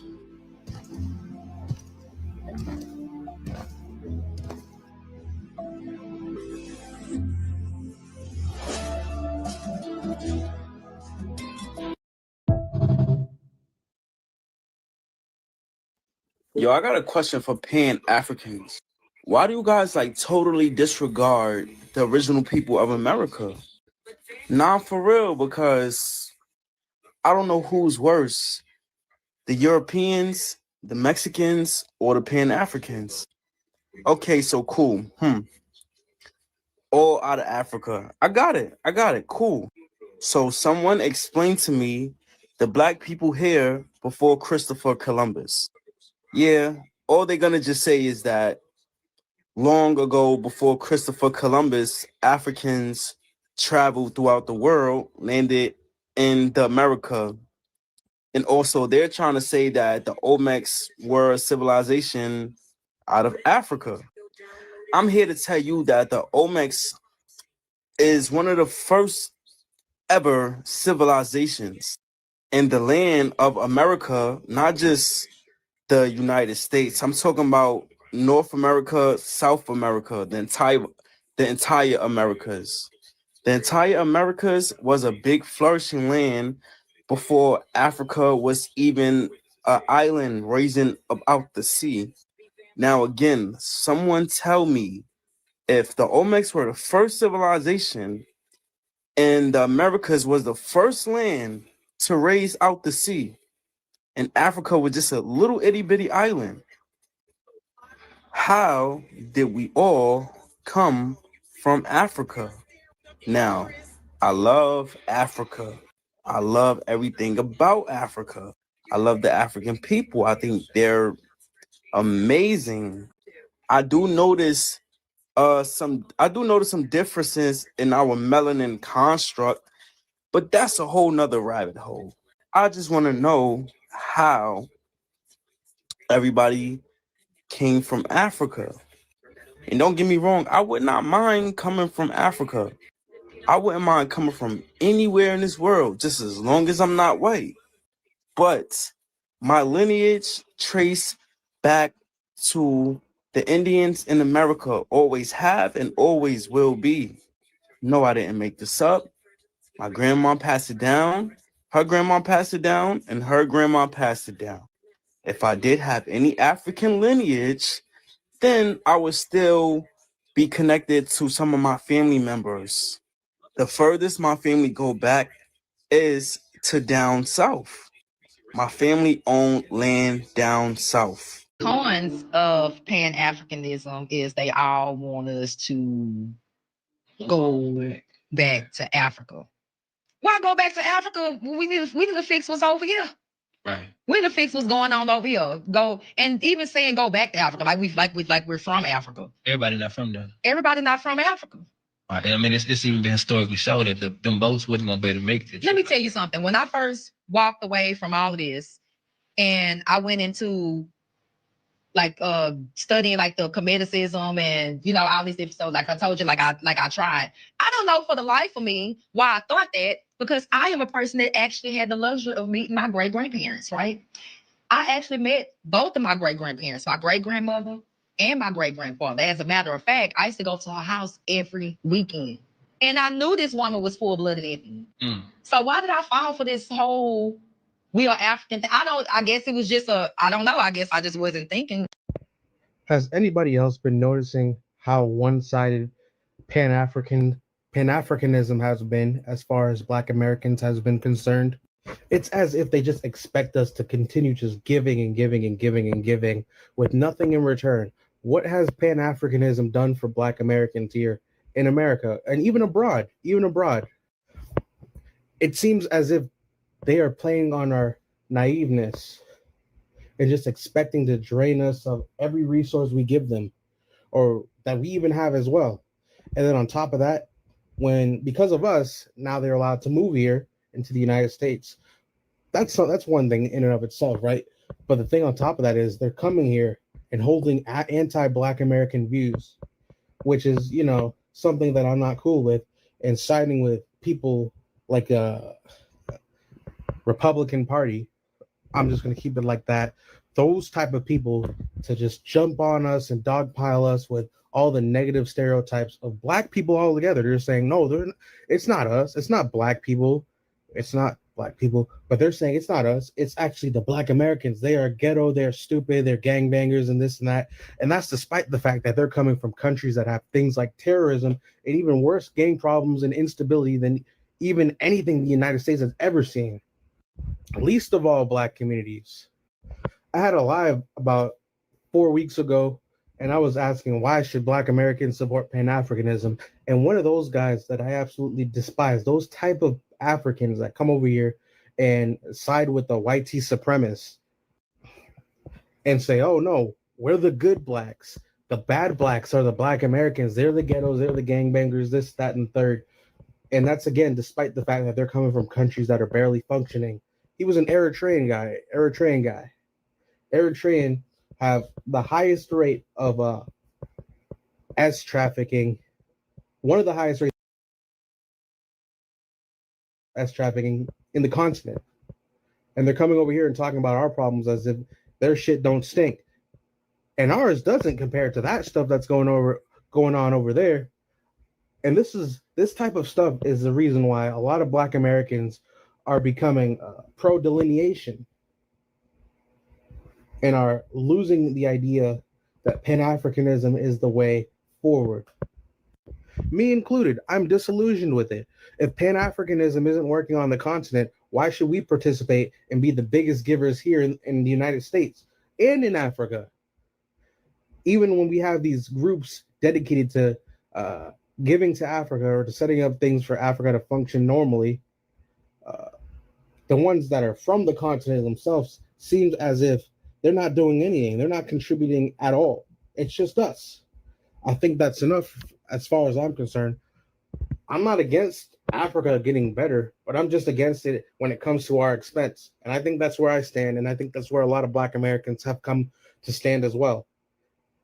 And another and final perfect example of this is how many African and Black countries have been preying on our downfall during the Olympics. And then when we're saying, nope, we're only celebrating our people, the Pan-Africans in our comment talking about, no, we must celebrate all Black people, all Africans, this, that, Yeah, no, I'm all good with that. If you want to continue to get exploited, leave that, be an individual and be exploited by yourself. We're not supporting you in that shit no more. Good luck. All right, guys, so that's the end of this video. Hope you guys enjoyed it. Clearly, a lot of people don't agree with Pan-Africanism. There's too many flaws, holes in it that just doesn't make sense, particularly that on the continent, they don't get along with each other, right? We know that Ghana's kicking out Nigerians. Actually, everybody's kicking out Nigerians. So that ain't going to work. It's too one-sided. Right. When it comes to, hey, giving citizenship to foundational Black Americans, that's not going to work because they want your resources. If you don't have any resources, why would I take you in? Doesn't make any sense. It's not about coming home and rejoicing and connecting. Nope. We want your resources. That's all we want. You know, since you've been born here and you fell into that Pan-African trap, you know, come back, put your resources here, and maybe you can thrive and live here and start a business. Yeah. So Pan-African don't work. Pan-Africanism, I think it should be called scam Africanism. It don't work. And a lot of foundational Black Americans, or if you want to call yourself Black Americans, I call myself foundational Black American. A lot of people are waking up, right? A lot of people are saying like, why am I following this so-called false ideology when I know that my grandparents, my great grandparents, and some people even had the privilege to meet their great grandparents, right? And they told me I am native, right? I've seen pictures of them. They don't look like these people at all. But why am I following? Because I wanted unity. I wanted to unite. I wanted to be part of the diaspora as a whole. I wanted to find somewhere to belong. That's usually what it is, right? You want to have some type of connection, not realizing that you have that connection, even when someone told you that your roots are deeply connected here. This is your home. This is where you belong, right? It just doesn't make any sense to be Pan-African, right? I don't see these people going around to other groups. I don't see them, you know, preaching this ideology to Jamaicans, Haitians, Cubans, or whatever, right? They don't do that. They preach it to Black Americans. And that's it. Nobody else. Only to us. Why? Because we actually have resources, right? You can actually see that when it comes to spending power, Black Americans, foundational Black Americans have it. Nowhere else. You know, this country is built off our backs, and at the same time, we built it up, right? So yeah, there's that. Anyway, that's it for this video. If you like this, please like, comment, and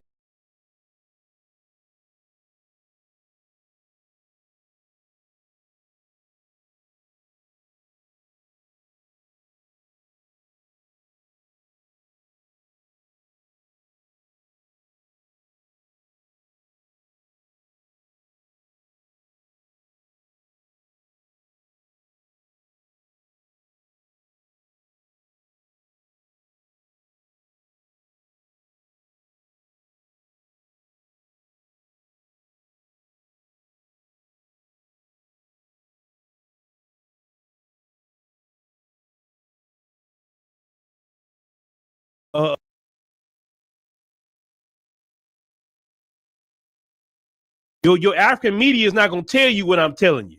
It don't make no sense that all y'all got militaries and y'all can't put together a coalition of countries to go get Boko Haram. Y'all can't put a coalition of countries together to go in that mess in Sudan. It's way more y'all on the continent than them. You can't go figure out where they're getting the weapons from. Come on now. A lot of y'all cool with China. China can help y'all with some weapons and technology to help. A lot of y'all cool with China. China got a lot of advanced stuff over there. You mean tell me you can't get with them and say, hey, man, we need to put a stop to this. We need to buy some weapons and stuff from y'all. So what's up? Let's read this person says, I guess I don't know who you are. You says I'm narrow. So okay. How am I narrow advocating for the innocent lives of Sudanese Africans in Nigeria, want them to live and be prosperous and have a good life and not suffer death and destruction? How is that being narrow? Or am I being narrow by saying that African nations need to join together and stop the killing? That's being narrow.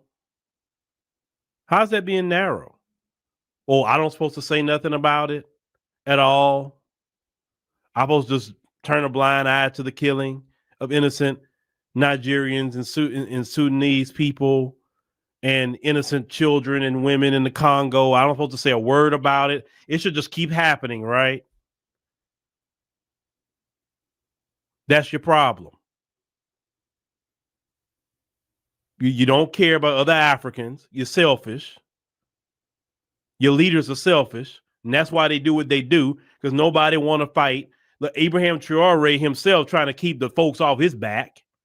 Nobody trying to support him. A lot of your leaders hate him because he's trying to not deal with them folks and be self-sufficient. Let's call it what that is. A lot of them leaders over there don't like Traore at all. Why? Because he want to be self-sufficient and live off of the resources in Burkina Faso. And he don't want France in there. A lot of them leaders over there don't like him. You would think like, man, I'm gonna support him. I'm with him. Nope.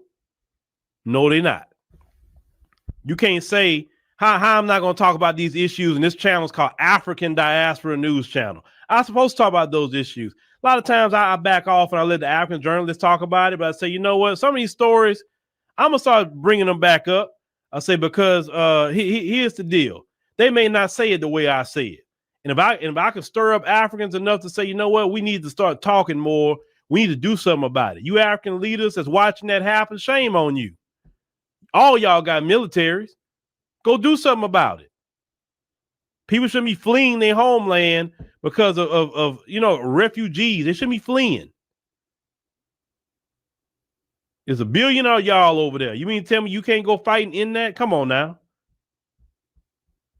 It don't make sense. Yeah, Cynthia. So yeah, some of them leaders are jealous of Captain Traore. Yeah, they are. They don't like him because he told France, like, F y'all, get out of here. No, you're not getting my resources. You're not getting our gold. You're not getting our uranium, because uranium they need it for nuclear power. You're not getting that no more. You're not getting our copper. Get out of here. And then Captain Traore bought a lot of road paving machines from Ghana, so they can start paving the roads and doing all that. The man trying to do good in Burkina Faso. You would think, say, you know what? Let me get with that brother. Let me follow his. Now, the brother didn't think in Senegal trying to follow that model. And shout out to that young brother. You would think everybody want to follow that model. Say, okay, cool. We know that quote unquote democracy don't work. It don't work. That's a white man's system, democracy. Black folks don't work good on these democracies. I don't think they do. That's why you have leaders like Traore and the rest of them, because you notice democracy in Africa is always corrupt and messed up. How many years did black folks talk about kings and queens? Well, you know, a king or a queen don't listen to, it's not democracy. You know, God himself don't practice democracy. He has a theocracy. It's what he say goes, right? Just saying. If you look at China, President Xi, yeah, they got they party, but he run the show. Ain't nobody bucking against him. And you see how China is so much far advanced because nobody can buck against him and tell him hold up nothing he want to do. See, China never got to worry about their government shut down because President Xi ain't gonna shut that down. You can talk about Russia. Vladimir Putin not shutting down nothing. Nobody gonna shut him down unless he choose to do it. So I'm just telling y'all just what I see throughout the world.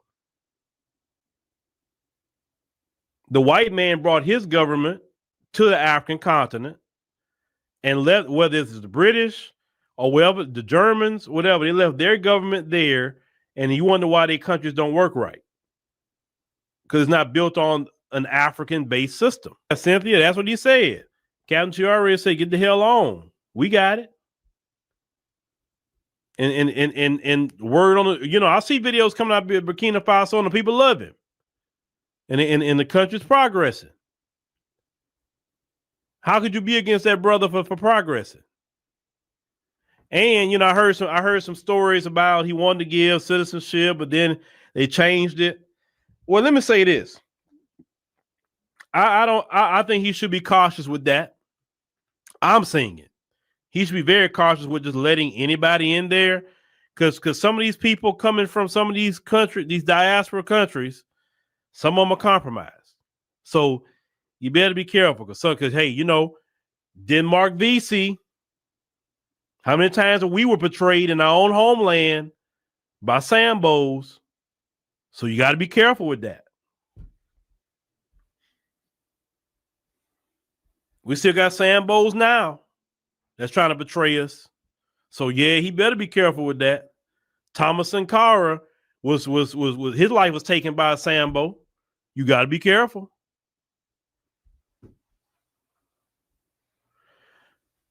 Yeah, they tried to take that man's life. I don't know how many times already. We talking about Troy. Yeah, he got to be careful. I'd be very careful who come in my country. Oh ho ho. Yeah, you got even the ones that so-called black. I watch them too. What you got going on? I'll be highly suspicious. Listen, I'm sorry. I'll be highly suspicious if anybody have any kind of, and I'm not saying nothing bad about our veterans, but anybody that has any kind of military background, I'll be suspicious of that. Because I don't know, are you still attached to that? I don't know what you got going on. Because you got certain training or what you got going on. The folks, I wouldn't want them in there at all. At all. Not them.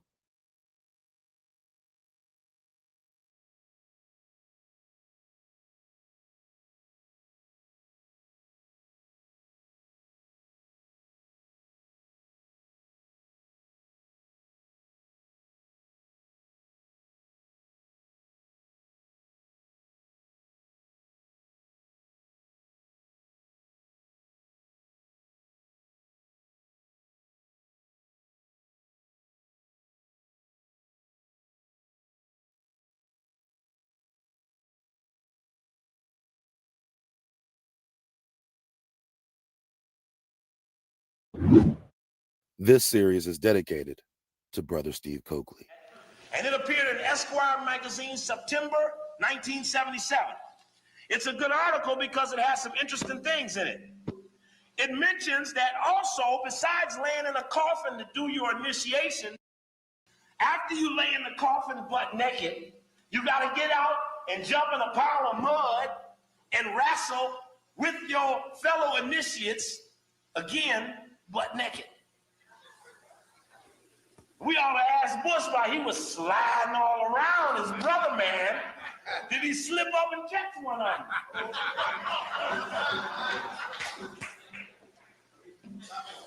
We need to check that out. Now, one of the things they do in Skull and Bones is they have a little ritual. They the initiate and they set him at a table.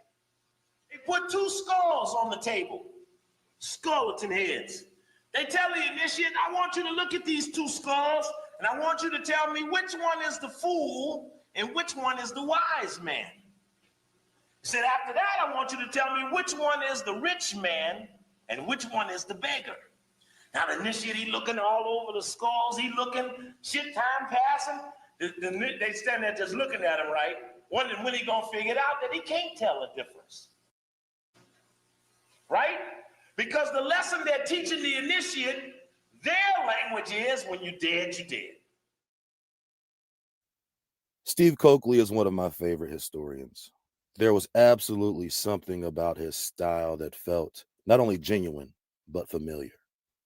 His style of presentation was something I could personally connect with.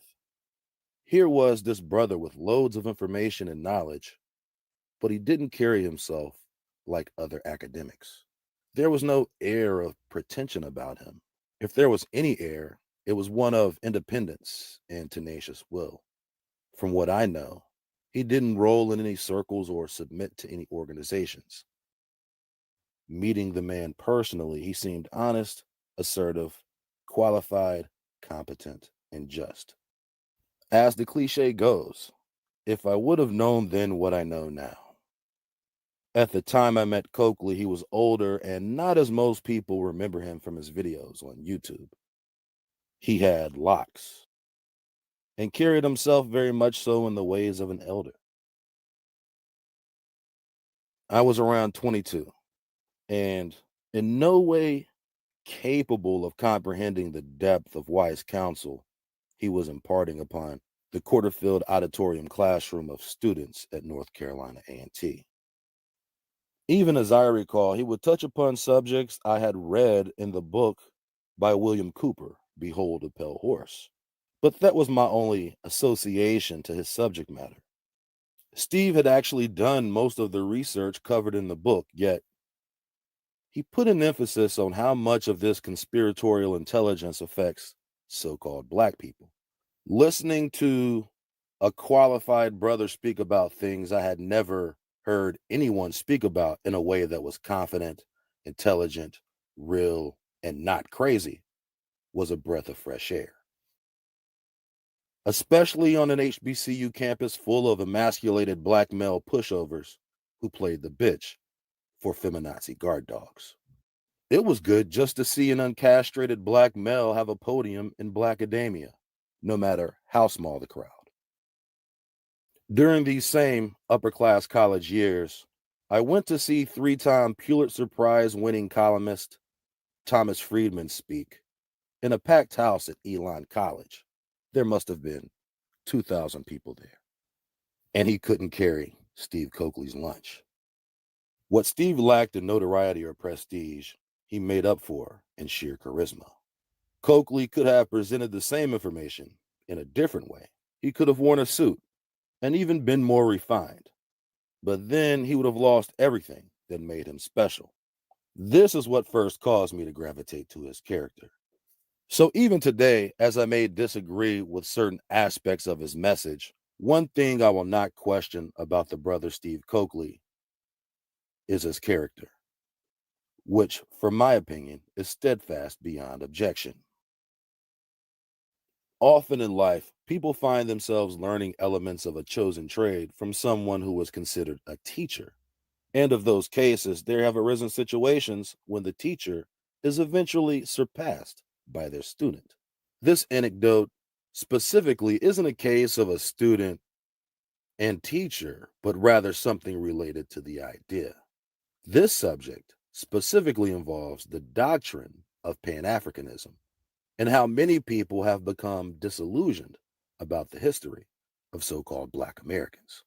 As many may know, Mr. Coakley was a Pan-Africanist, and this is where we part ways. This isn't a question of character, but rather a question of information. Given the same information at the same time, at the point I met Steve, I was somewhat of a Pan-Africanist myself in college. I didn't think we should move to Africa, but I did think we were from Africa. And only after years of research in that specific area did I learn about the lie of Pan-Africanism. With this being said, this is truly the area where I find any amount of doubt in Mr. Coakley's overall research. And this assertion is grounded in Mr. Coakley's lack of knowledge of indigenous American history and his lack of knowledge related to Torah. But overall, this is something that I've only learned within the last decade and how it relates to the history here in America. So it's not necessary to totally discredit his entire body of work because of these inconsistencies. Instead, we will recognize the messenger and the essence of his message before we consider any further. In most cases, Mr. Coakley and other people attribute the foundation of Masonry to the continent of Africa, when its foundational application was first anointed in America. Freemasonry ties its origins to the construction of the Temple of Solomon. Had Brother Steve been more versed in Torah, it would go without saying that he would have pieced more things together. Yet one must not be lost on his genuine spirit of humility. It is for your understanding that all oaths are sworn on Solomon, and the songs of Solomon say, I am black, I'm black, black. Yeah. Now let's pick it up. Some coded shit in here somewhere.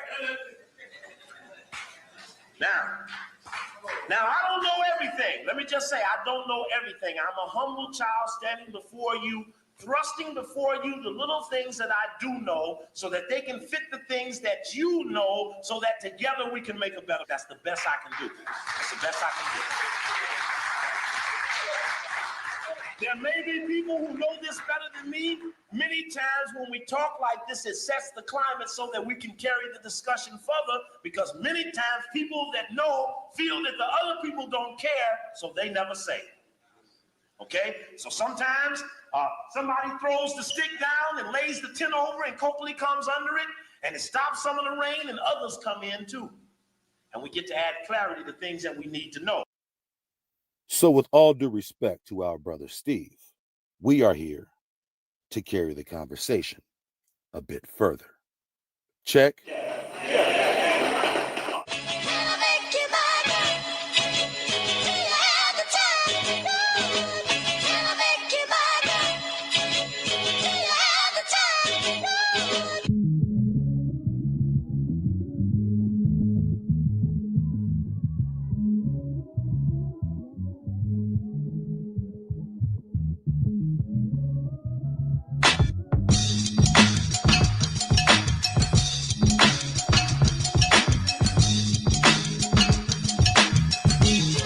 Young Smalls want to play, we can play.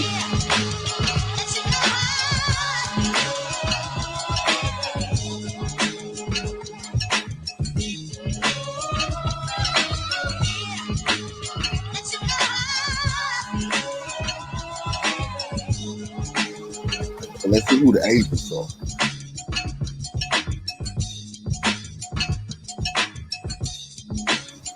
And nobody's off limits. Christianity has done its job in generating discontent within the hearts and minds of critically thinking indigenous Americans and people of different nations the world over. At its root, the Pan-African agenda is a Christian idea from its very inception. Born in the mid to late 1700s, efforts were already in full effect by the year 1800 to displace indigenous Americans.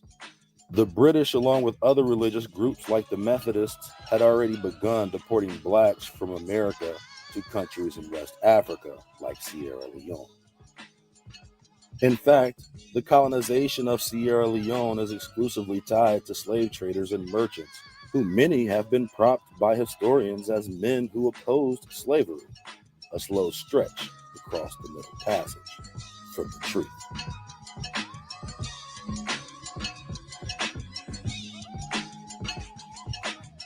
Quite assuredly, Pan-Africanism began as a scheme used by colonists to encourage enslaved captives to escape and join revolutionary forces.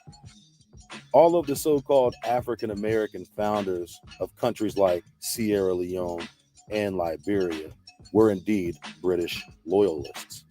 Usually, capture was the means by which an indigenous American would become a black loyalist. Men like Revolutionary War hero Thomas Peters and millionaire mariner Paul Cuffey were both British loyalists, who at some point were either captured or employed by the British, but also heavily involved in the Black Methodist movement, whose background was connected to the American Colonization Society.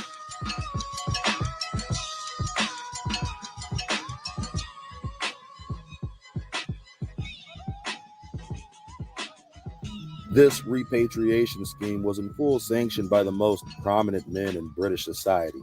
Not only was this program designed to resituate Americans into Africa, but as William Pitt the Younger puts it, it was necessary that they should be sent somewhere and be no longer suffered to infest the streets of London. End quote.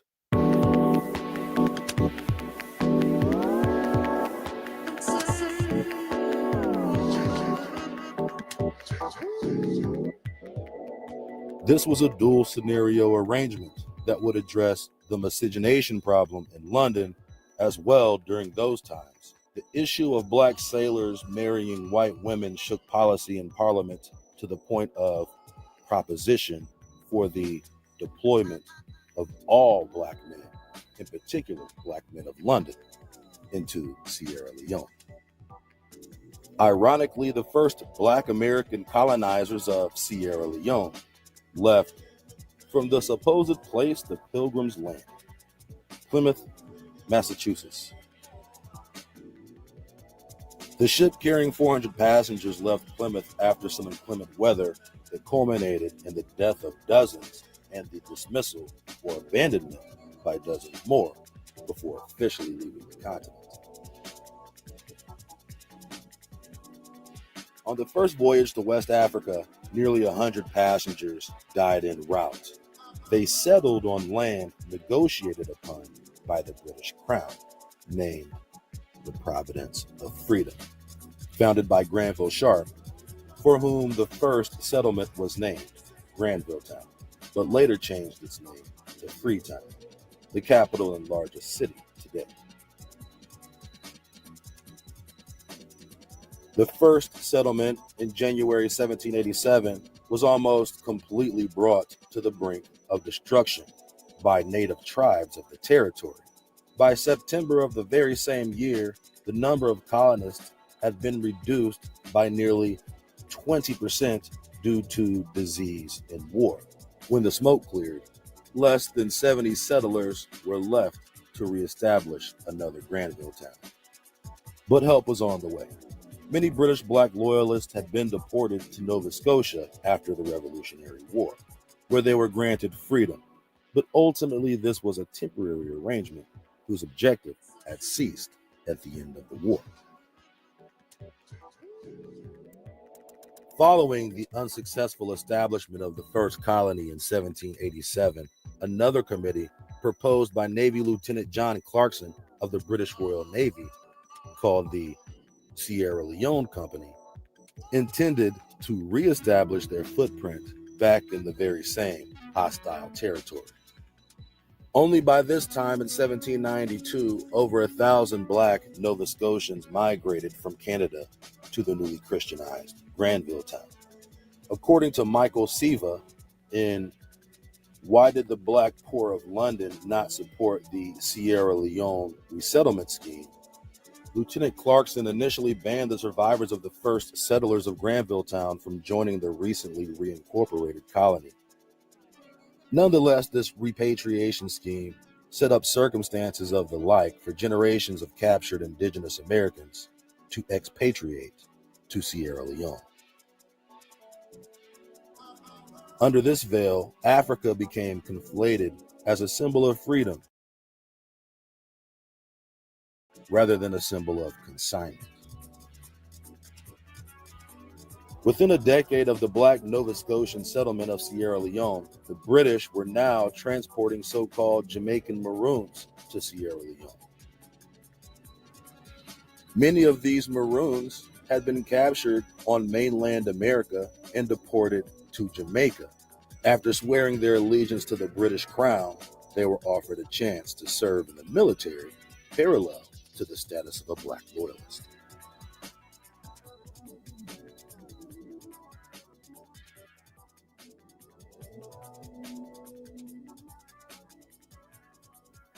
Discontent regarding conditions led the black Nova Scotians to take up arms against the British, to which the British retaliated by using a company of Jamaican Maroons to overthrow the rebellion. As a result of their successful show of loyalty, the British awarded the Jamaicans with the best property and land of the nation of Sierra Leone. Perhaps this is where men like Marcus Garvey found his loyalty to the British and his love for Africa coming together in a yassa fufu beef patty over a bed of damp crumpets. But even men like Steve Coakley held a certain level of esteem for men like Marcus Garvey. The Garvey legend held within itself the most cherished of all themes among so-called black people, a plan for national sovereignty. This plan founded on the basis that all so-called black people in the Americas were products of Africa.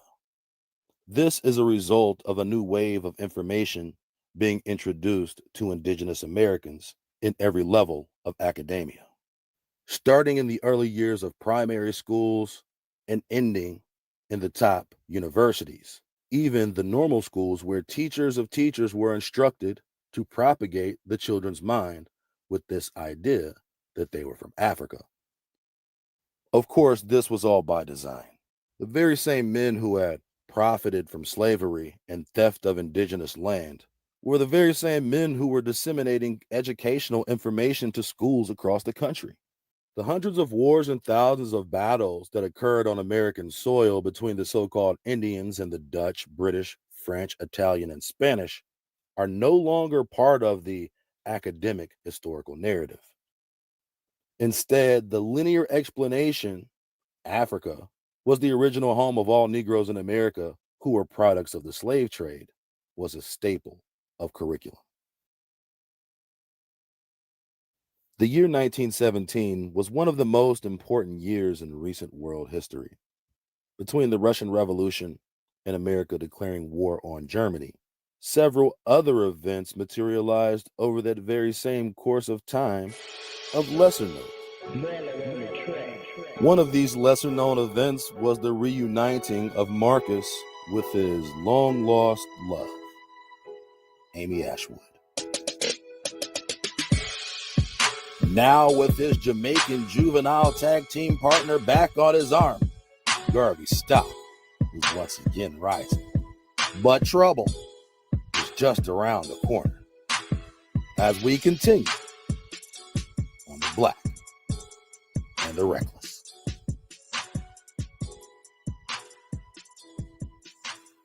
With a barely legal Amy Ashwood on his arm, the UNIA boss soared in popularity, much due to her highly touted secretarial skills, as she was appointed to in the UNIA.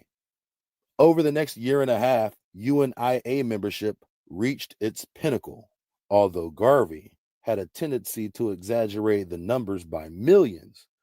The UNIA could claim 25 official branches in America, Central America, and the Caribbean. Prior to the increased popularity of Garvey's organization, Marcus had reached out to W.E.B. Du Bois on a few occasions with friendly correspondences. First, welcoming him to Jamaica years earlier during an event Du Bois was invited to, and again in an attempt to solicit funds for the UNIA, but was essentially poo-pooed by the Boule master. Garvey once remarked about a time he visited NAACP offices looking for a chance meeting with Du Bois, and he noticed the majority of the employees were white. From his perspective, the NAACP was not a Negro organization.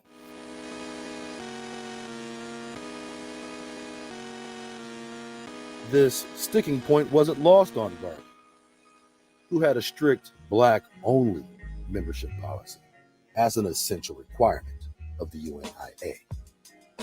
The growing Caribbean immigrant population especially found this organization attractive because it provided a pre-established hub for immigrants to gain housing and employment.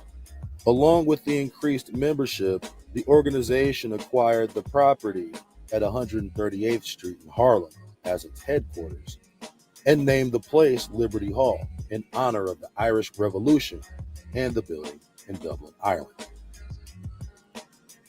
Things were looking up for Garvey. Even his delayed nuptials to Amy Ashwood were back on.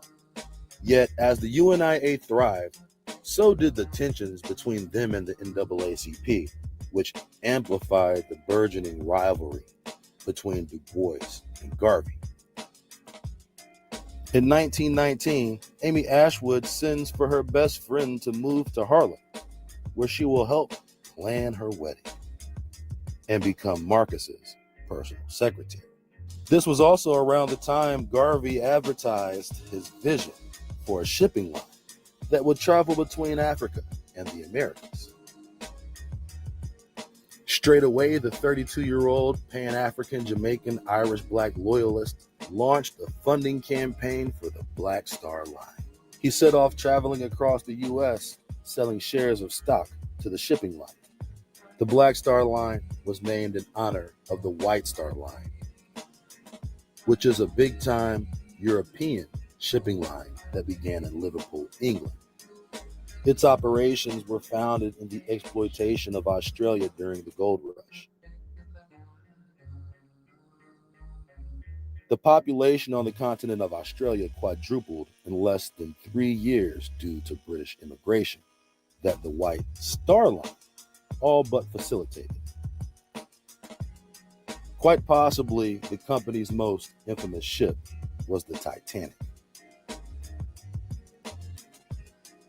Garvey proposed a goal of $2 million to acquire the funds necessary to purchase the ship, along with other stipulations. Although he did have some success in selling shares of stock, the methodology and rhetoric behind his message turned away potential black supporters when he regarded them as traitors if they didn't purchase shares of the Black Star Line. Internally, the UNIA had its own shares of dissension, as accusations surfaced of financial impropriety and Garvey's connections to socialism. In October 1919, George Tyler, a vexed shareholder, was ready to kill the Jamaican Lorenzo Neal. But UNIA businesses quickly began to flounder. Garvey hired managers with little or no experience. He shifted funds from one company to cover mounting losses in another. And he insisted that his followers play by his rules. When an early member of the Harlem branch challenged his leadership, Garvey physically assaulted him. Garvey was very authoritarian and very anti-democratic in the way he ran his organization. His primary concern was in loyalty, not in competence, because he does not attract around him people who are particularly competent, and they therefore would not tell him or try to stop him from using those monies to finance other endeavors in the UNIA. In October 1919, resentment against Garvey boiled over. A disgruntled investor named George Tyler pushed his way into UNIA headquarters, where Amy Ashwood was now working. Amy Ashwood didn't really want to let him in. He seemed disturbed. Garvey came forward, said, "What do you want?" Whereupon George Tyler pulled out a gun and began shooting. Amy Ashwood threw her body between the shooter and Garvey to protect her lover. George Tyler said, "I don't want to shoot you," trying to aim around her. She tackled Tyler and they tumbled down the stairs to the first floor. As soon as the shots were fired, the people on the first floor had called the police. The police came, they apprehended Tyler and took him to jail in Harlem. On this episode of The Black and the Reckless, after saving his ass from assassination, Amy Ashwood and Marcus would get married at a grandiose Catholic wedding on Christmas Day. But this new marriage was about to hit a jagged edge.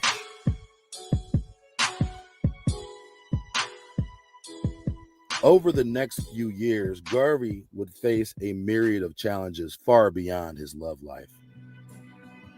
In the year prior, the Bureau of Investigation sent an agent, James Wormley Jones, to infiltrate the UNIA, looking to build a case against Garvey and have him imprisoned, ultimately deported. Extradition was the absolute goal of federal agents in regard to their plans concerning Garvey, while Garvey knew deportation would kill his aspirations for political power. Even as the temperature rose within the organization, the UNIA was about to accomplish its greatest feat yet. In the summer of 1920, the UNIA organized a massive event entitled the First International Convention of the Negroes of the World, This brought together people from 24 countries for a month-long congregation of festival and ostentation, culminating in one of Garvey's most influential speeches before a crowd of 25,000 at Madison Square Garden. Despite the fact this convention was attended by thousands, not every so-called Negro was in support of this movement, especially the likes of W.E.B. Du Bois. Opposition wasn't just coming in from local adversaries, but abroad as well. After Zulu stepping all other potential African candidates for the position, Garvey uses his clout at the convention to declare himself the provincial president of Africa. This outlandish act of deboishness didn't necessarily sit well with the native Africans, who mostly felt Garvey was dramatically overstepping his actual power and hadn't in the least communicated his intentions or respects to certain indigenous rulers of African lands.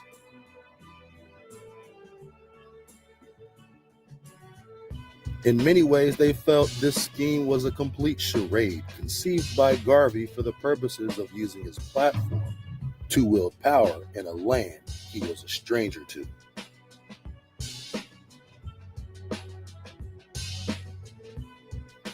All of this liberation talk of Africa was all well and good, but the continent Garvey proposed to liberate wasn't his homeland, or even a place he held an ounce of influence. This transparent attempt to Zulu step the Igbo, Yoruba, Ashanti triangle and flop on the British cross didn't pass the Kente bag test. If Garvey had ever made it to Africa, it would have been a spear chucker's dream. We will chuck your cut the chest out, nigga.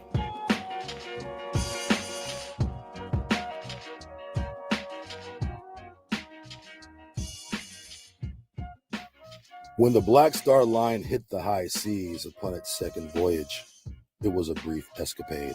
The ship broke down and was towed back to the harbor by the Coast Guard. The UNIA acquired another ship the next year, and again the ship broke down multiple times, resulting in the death of one man killed in a boiler room mishap.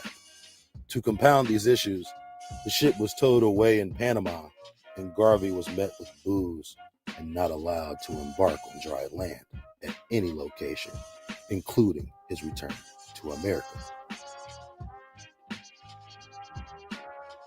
It was only after writing several letters to the State Department was Garvey allowed to return to America. However, when he did return, he was soon to face charges for selling stock to a ship the UNIA did not own. He was subsequently arrested for fraud. It turns out that a group of UNIA stockholders pressed the Bureau of Investigation to scrutinize the organization's financial records for indiscretions.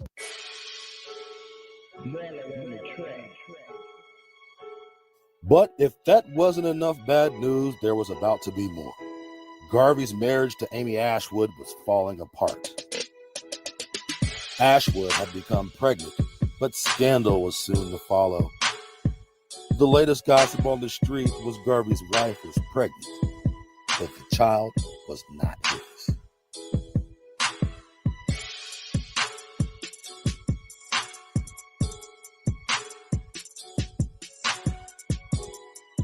To complicate these matters even further, Marcus and Amy Ashwood's best friend and maid of honor, Amy Jacques, had become romantically involved, making for a tawdry love triangle at Liberty Hall. Immediately after the split, Marcus moved in with Amy Jacques and famous actress Henrietta Fenton Davis, who was also a high-ranking female member of the UNIA. Fresh out on bail for fraud, and with a chance of upgrading his love triangle into a polygon of sorts, possibly a trapezoid, the newly divorced and quickly remarried Montego Bay fullback began entertaining trade offers from division rivals. and took a meeting with the KKK, even inviting the imperial wizard Edward Clark to speak at the UNIA convention. Needless to say, these were unseasoned greens as far as the indigenous Americans were concerned, and any plantains Garvey brought to the shindig were fed to the dogs, who were now nipping at his heels as the trial began. To add insult to indigenous, Garvey had fallen out with one of his top in command, Reverend James Eason, who had been kicked out of the UNIA. Eason had traveled the country raising funds for the UNIA Black Star Line in 1919, collecting over $1 million in funds. But rumors abounded that Garvey again had absconded on the plug. Eason discovered that none of the vessels he had collected shares for were even seaworthy. And even worse, Garvey had siphoned over half the money from the collection plate, establishing the BOI narrative that the organization was essentially a huge racket. Now, Reverend James Eason had become a key witness in the prosecution case against Garvey. But before he got a chance to snitch, he was murdered. After he met with the Klan leaders and had them speak at his rallies, he was viewed as an enemy of Black people. For a so-called responsible Black spokesman to be having anything to do with these people was viewed as a complete and utter betrayal. This was too much. In a letter to the Attorney General, 8 prominent Black critics said the UNIA was composed of the most primitive and ignorant element, Negro sharks and Negro fanatics. They called for Garvey's deportation, but Garvey fought back. When W.E.B. Du Bois called him the most dangerous enemy of the Negro race, Garvey said Du Bois was a rabid mulatto who needed a horsewhipping. A. Philip Randolph, who had once befriended Garvey, called the UNIA leader a half-wit, low-grade moron. In the midst of that, A. Philip Randolph received a package in the mail, and thinking it was a bomb, he called the police. They opened it up, and they found that it was the severed human hand of a white man, signed with a note signed by the KKK. Randolph believed that it was really the Garvey movement that had sent it.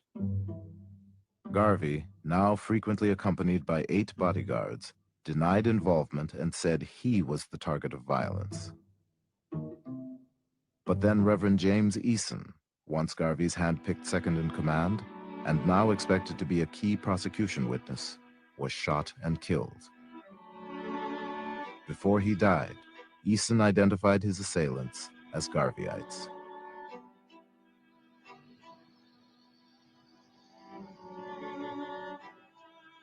As Garvey's trial began on May 18, 1923, a police bomb squad stood on alert, and UNIA members packed the courtroom. On the first day of the trial, Garvey fired his attorney and announced that he would defend himself.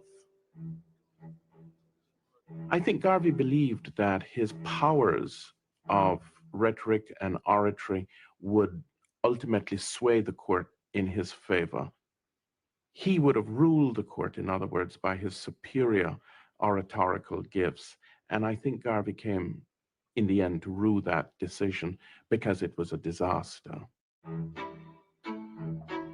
Garvey paced up and down before the jury box as a parade of former UNIA officials took the stand to testify against him.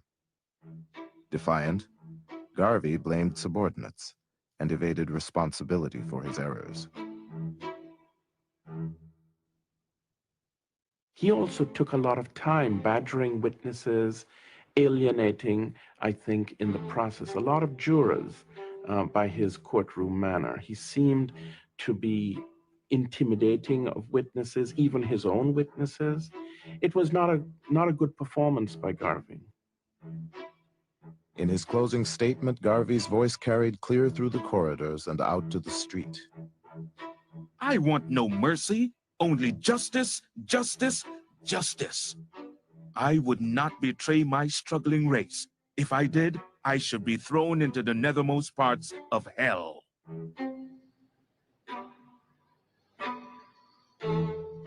After a 4-week trial, his 3 co-defendants were acquitted, but Garvey was convicted and given the maximum sentence of 5 years in prison.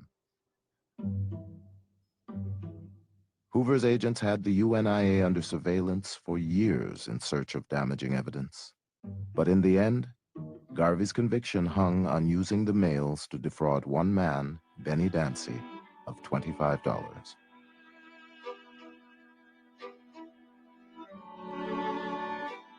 He took no advice. He did not heed advice. He felt that anything contrary to his view of things was an attempt to derail him or to deflect him from his goals.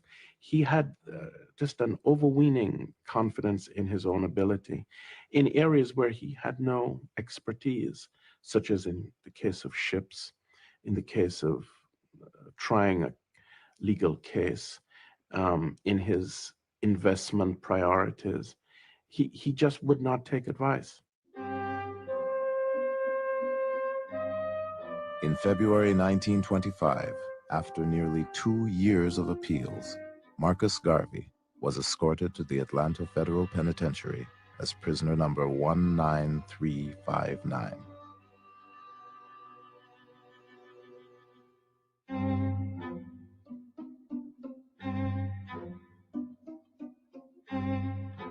His only personal assets were $40 and a few hundred shares of his own worthless stock.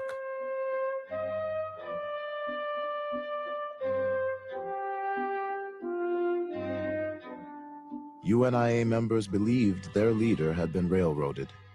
To dampen their frustration, Garvey wrote a song. Let no trouble worry you. Keep cool, keep cool. Don't get hot like some folk do. Keep cool, keep cool. On this episode of The Black and the Reckless, while Marcus is locked up and they won't let him out,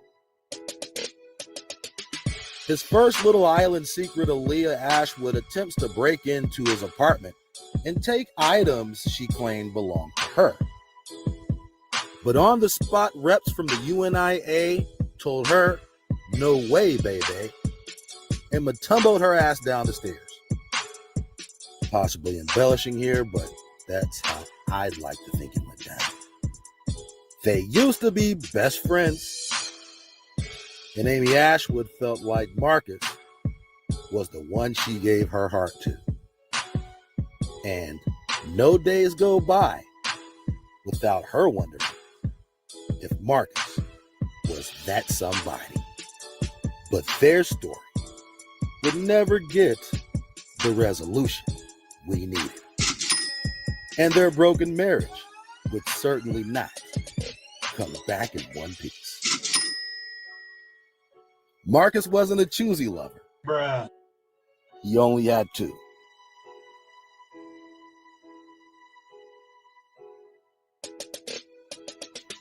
And Ashwood thought to herself, you got the nerve to go back and forth between me and another bitch named Amy?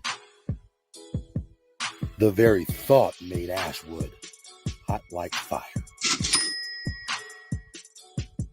But in Garvey's mind, he was like, don't know what to tell you. You out here letting cats beats for the streets. That's a never no more.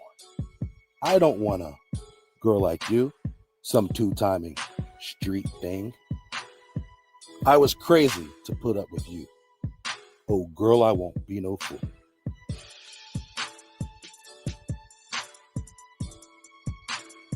While locked down south, Garvey had regular visits from his devoted wife, Amy Jacques, who was still serving as secretary for him and administering UNIA business as a proxy between Marcus and the organization. But she wasn't his only visitor. Noted white supremacist Ernest Sevier Cox and co-founder of the Anglo-Saxon Club of America met with Garvey several times. In fact, they had already been good friends. Not only was Cox a famous white supremacist, but he was also in full support of Garvey's Back to Africa scheme. This is the point their paths crossed.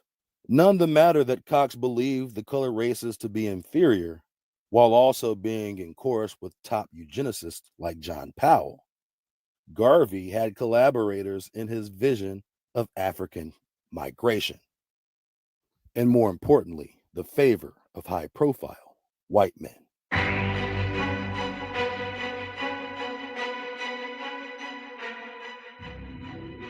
For the duration of his time in the Atlanta pen, Garvey received several $100s per month according to his prison records.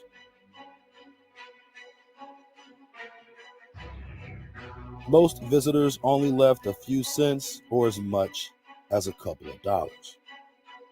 However, a deeper analysis of his prison records exposed the evidence that Garvey was being wired significantly larger sums of money on a regular basis from a secret source.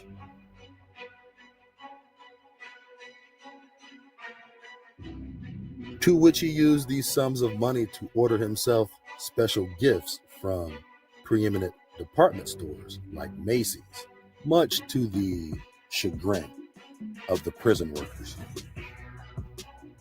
Garvey's time in prison stalled any progress the UNIA hoped to make, not to mention his new white bromance with the likes of Ernest Cox, called the C.I.A. from his peeps back in Harlem. One of those prognosticating peeps was quite possibly the blackest man in the movement, Timmy Tom Fortune. Indeed, the creator of the Afro-American League and now the editor at the UNIA, in Garvey's absence, someone Garvey would surely describe as a freelance, laissez-faire rabbit mulatto, was now questioning Garvey's loyalty to black people. From 1926 to 1927, Marcus wrote several letters pleading for leniency, stating that he had felt sufficiently punished on the charges of mail fraud. Even Earl Little, the father of Malcolm X, led a petition for his release. Relating to President Coolidge, that Garvey's release would be a priceless gift to the Negro, causing his name to be honored by generations yet unborn. That's what he said now. The financial issues at the UNIA were bringing the entire organization to the brink of Bolivia. Where do you go from here, Mike? I don't know, man. I might just fade into Bolivian, you know what I mean? I don't have nowhere to go and nothing to do, you know what I mean? I just go fly my pigeons on the roof. They had no way to repay their creditors. So infamous numbers runner and generous UNIA donor Casper Holstein stepped in and paid $36,000 to clear UNIA debts. In the meantime, Garvey's health was deteriorating. His lung problems worsened, and the Bureau of Investigation feared that if Garvey died in prison, it would contribute to his martyr status. So they decide to release him from prison under one major condition. He would not be returning to Harlem and would be deported immediately.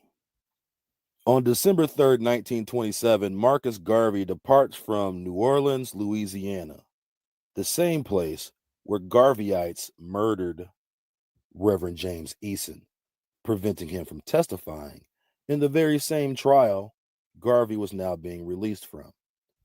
A cold coincidence.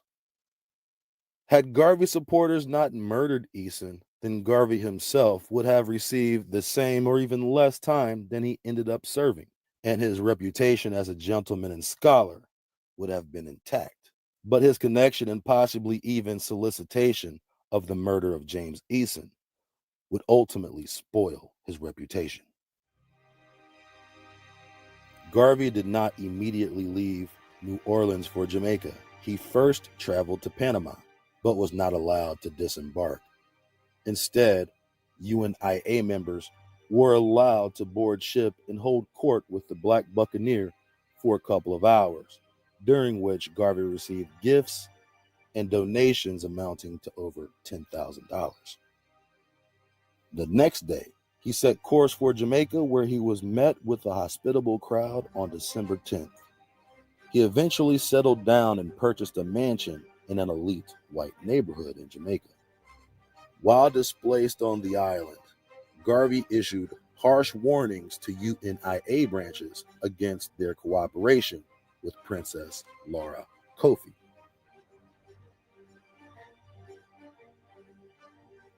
Quote, from Negro with a Hat, The Rise and Fall of Marcus Garvey. Quote, in Florida, the young and mesmerizing Princess Laura Adorker Kofi, a former member of UNIA, had already lured members away from the organization. The 35-year-old preacher aroused the exaltation of poor urban Black people, along the way of inspiring a cultish devotion that flourished even more so in the absence of the organization's president general. In the spring of 1927, whilst Garvey was still locked up in Atlanta, Kofi had become a sensational field worker for the movement in a campaign through the South, excitedly followed each day by the Negro world, which kept score of new members.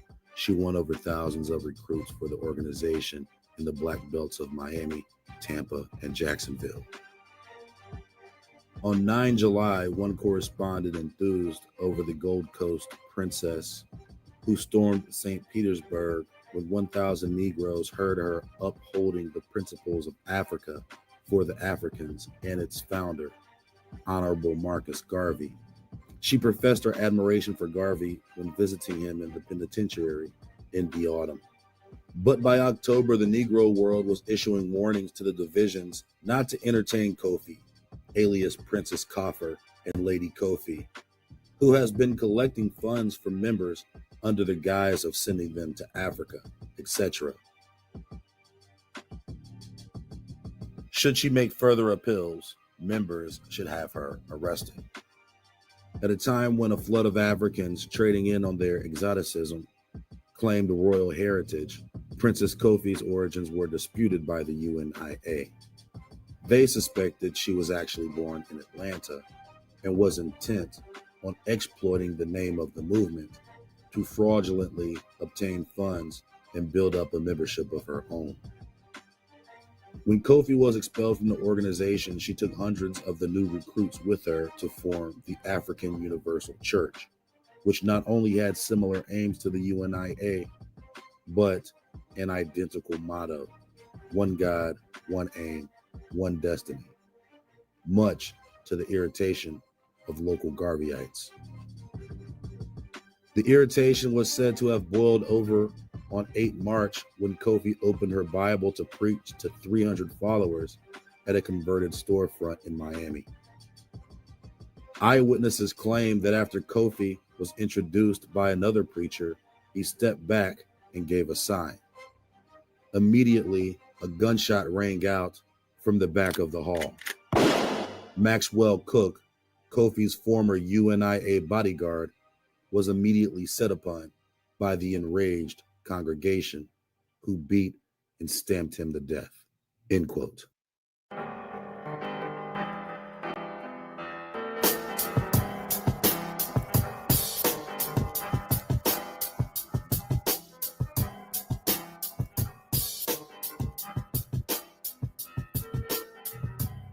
Now, with blood on his hands from 2 murders, any hope of the UNIA resurrection in Harlem was basically impossible. Garvey wouldn't shed a tear over the murder of the princess, but his reputation in the U.S. was all but destroyed.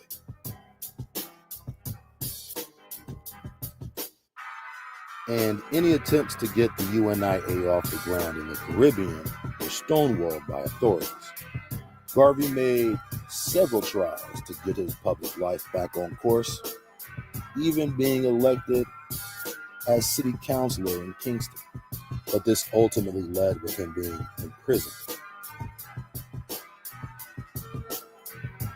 Now that politics were no longer an option, Marcus tried his hand as an auctioneer. The irony behind this occupation was that he again was facing financial troubles, and his UNIA headquarters in Jamaica was being auctioned off at the same time.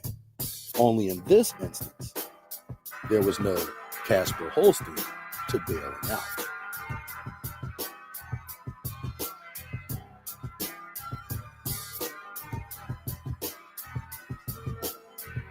Down on his luck, Bumbleclot Washington set sail for the one place he loved more than Africa, London.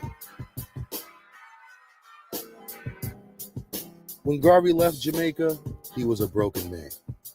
Broken in spirit, broken in health, and broken in pocket. Once in London, he told his friend, Amy Bailey, "Hold up. Another Amy? He got another Amy, bro? Another one?"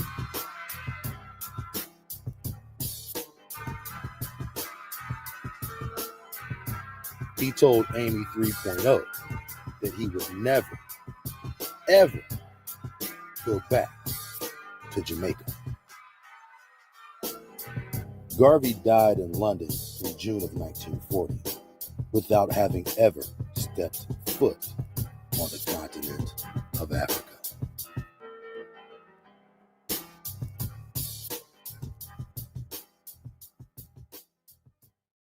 On one hand, he galvanized a large group of so-called blacks into an organization that spread to as many as 24 countries. But on the other hand, the movement turned out to be a gigantic disappointment. And ultimately, the events surrounding the activities of the organization were nothing more than a wholesale spectacle of pomposity.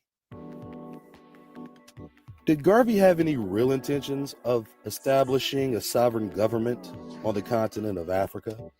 Because if he did, the Africans were not consulted. His notion that he could set up a provincial government for Africa while living in America without any substantial connections was beyond a far-fetched delusion of grandeur.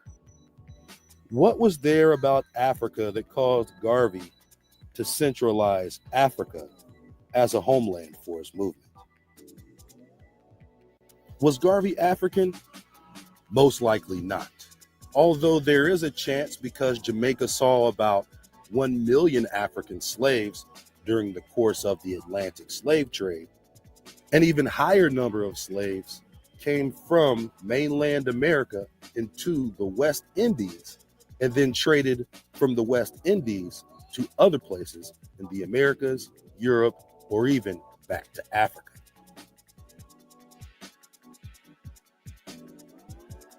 Was Marcus not aware of this history? The Garvey surname is Irish, but could also be Scottish or Welsh, which mostly derives from indentured servants and slave laborers who were deported, kidnapped, or migrated to work on sugar plantations in the Caribbean operated by wealthy merchants, many of Irish descent. Islands in the Caribbean saw a flood of Irish indentured servants between the 15th and 17th century. Even before Cromwell, general of the Irish army, displaced thousands of Irish children in 1655 into forced servitude, the West Indies had become a hub for expelled Irish Catholics. For most Irish indentured servants, when their period of servitude had been completed, they were given pay and land, for which they could buy slaves who were now being sent in not only from Africa, but also mainland America. With this, they could purchase plots of land to erect plantations. Jamaica became a popular destination for Irish planters who had served the full length of their indentured and who had been employed on neighboring islands like Montserrat, Grenada, Bermuda, and Barbados to build plantation empires of their very own. Before the year 1660, over 200,000 Anglo-Irish and English migrants had already settled in Bermuda, Barbados, Jamaica, and Montserrat. But these people weren't just poor Irish looking to start over in the New World. Many of the people sent to the islands by the Irish were indeed criminals and prisoners of war forced to work in labor camps on sugar and tobacco plantations in the Caribbean and the Virginia colony. Perhaps this is why Garvey was so infatuated with Irish tradition. For what other reason would he have named UNIA headquarters Liberty Hall? In several ways, the Irish were some of the first slave masters in the Americas, but they also immigrated at the bottom class status of a criminal, prisoner, or servant, but over time could become wealthy plantation owners themselves, as was the case on the island of Jamaica. In those days, servants or slaves were given the names of their masters. However, this is not their actual name. Over the course of transferal of ownership, freedom, birth, or death, for example, a surname would often be changed to fit the corresponding scenario. European surnames, when applied to so-called Black people, signify location and ownership at its basis for the purposes of census collection. It was not unusual for an enslaved person to change their surname several times throughout the course of their life. In reference to the Garvey family hailing from St. Ann's Bay, Jamaica, first settled by the Irish slave owner and politician Hamilton Brown under the British Crown. The first Garveys don't appear on record until decades later and are of most likely Scottish Welsh origin. Setting the complexities of Irish Catholic or Protestant identity aside, the relationships between the Irish and so-called Black Americans have always been contentious, and quite possibly the root is founded in servitude or slavery.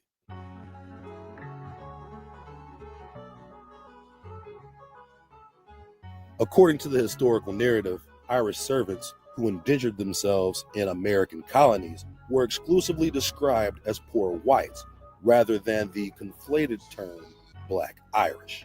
The term Black is a social classification that ultimately represented status within society. By this methodology, this label designated who was considered a slave, which was made synonymous with Black by Virginia colonial law. The legend of white slavery is quite exaggerated. Conditions for indentured servants working plantation life were similar in several ways to chattel slavery, but with a huge exception. Indentured servitude wasn't a lifelong sentence, and at the end of service, they were issued payment and large plots of land, for which they could in turn own slaves or indentured servants themselves. The Irish indentured were also well aware of the Virginia colony and the colony of Carolina, for which many traveled to the mainland to start up plantations under different charters set up by King Charles of England. One of these settlements, Charlestown, present-day Charleston, South Carolina, was settled by British agent to the Crown, William Sale, by way of Bermuda.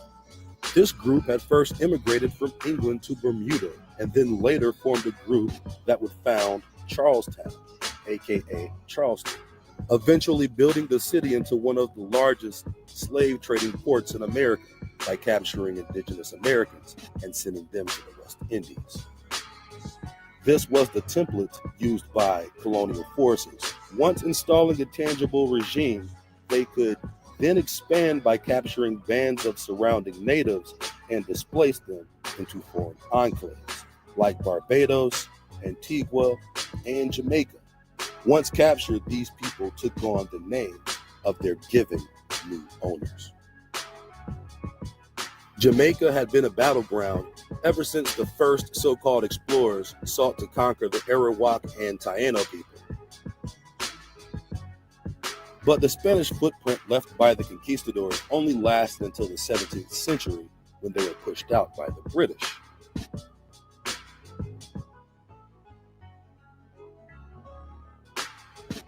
The history of African slavery in the West Indies is more complex than the official narrative would have you believe. Because an overriding number of people in the Caribbean were sent there from other areas in North, Central, and South America, rather than Africa. The Intra-American Slave Trade Database testifies to this fact. A significant percentage of slaves shipped into the Caribbean embarked in cities like Charleston and Baltimore and disembarked in cities like Havana. But before they were shipped from Charleston, they had been captured and sold from rebel tribes in colonial expansion from as far south as Spanish Florida to as far north as New England and as far west as the Great River. So the practice of uprooting indigenous Americans from the mainland and transporting them into the Caribbean to later be sold from the Caribbean was well ingrained in colonial policy. These were the people Marcus Garvey was most loyal to, the champions of chicanery, the master manipulators of world history, and the heathens of hypocrisy. The same people who propped themselves as advocates for anti-slavery were the ones perpetuating the industry. Most assuredly, a significant percentage of West African populations are actually displaced indigenous American populations detached by the British scheme for false restitution in Africa. Garvey played his role in this scheme. Whether knowingly or unknowingly, he was an agent for the British elite cause. Why did he finally escape to London when it was all over? Because Garvey had connections that far superseded his ties to Prince Hall Freemasonry or the Scottish Rite.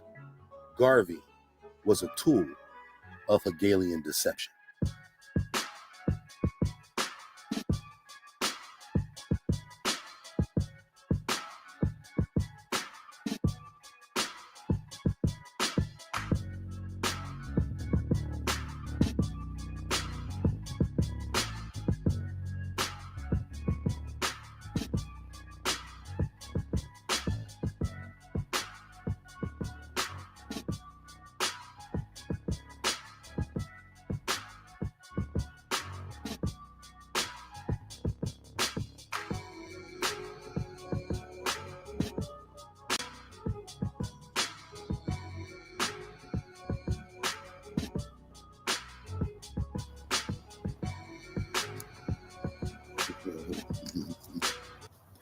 Cuffing. Follow me.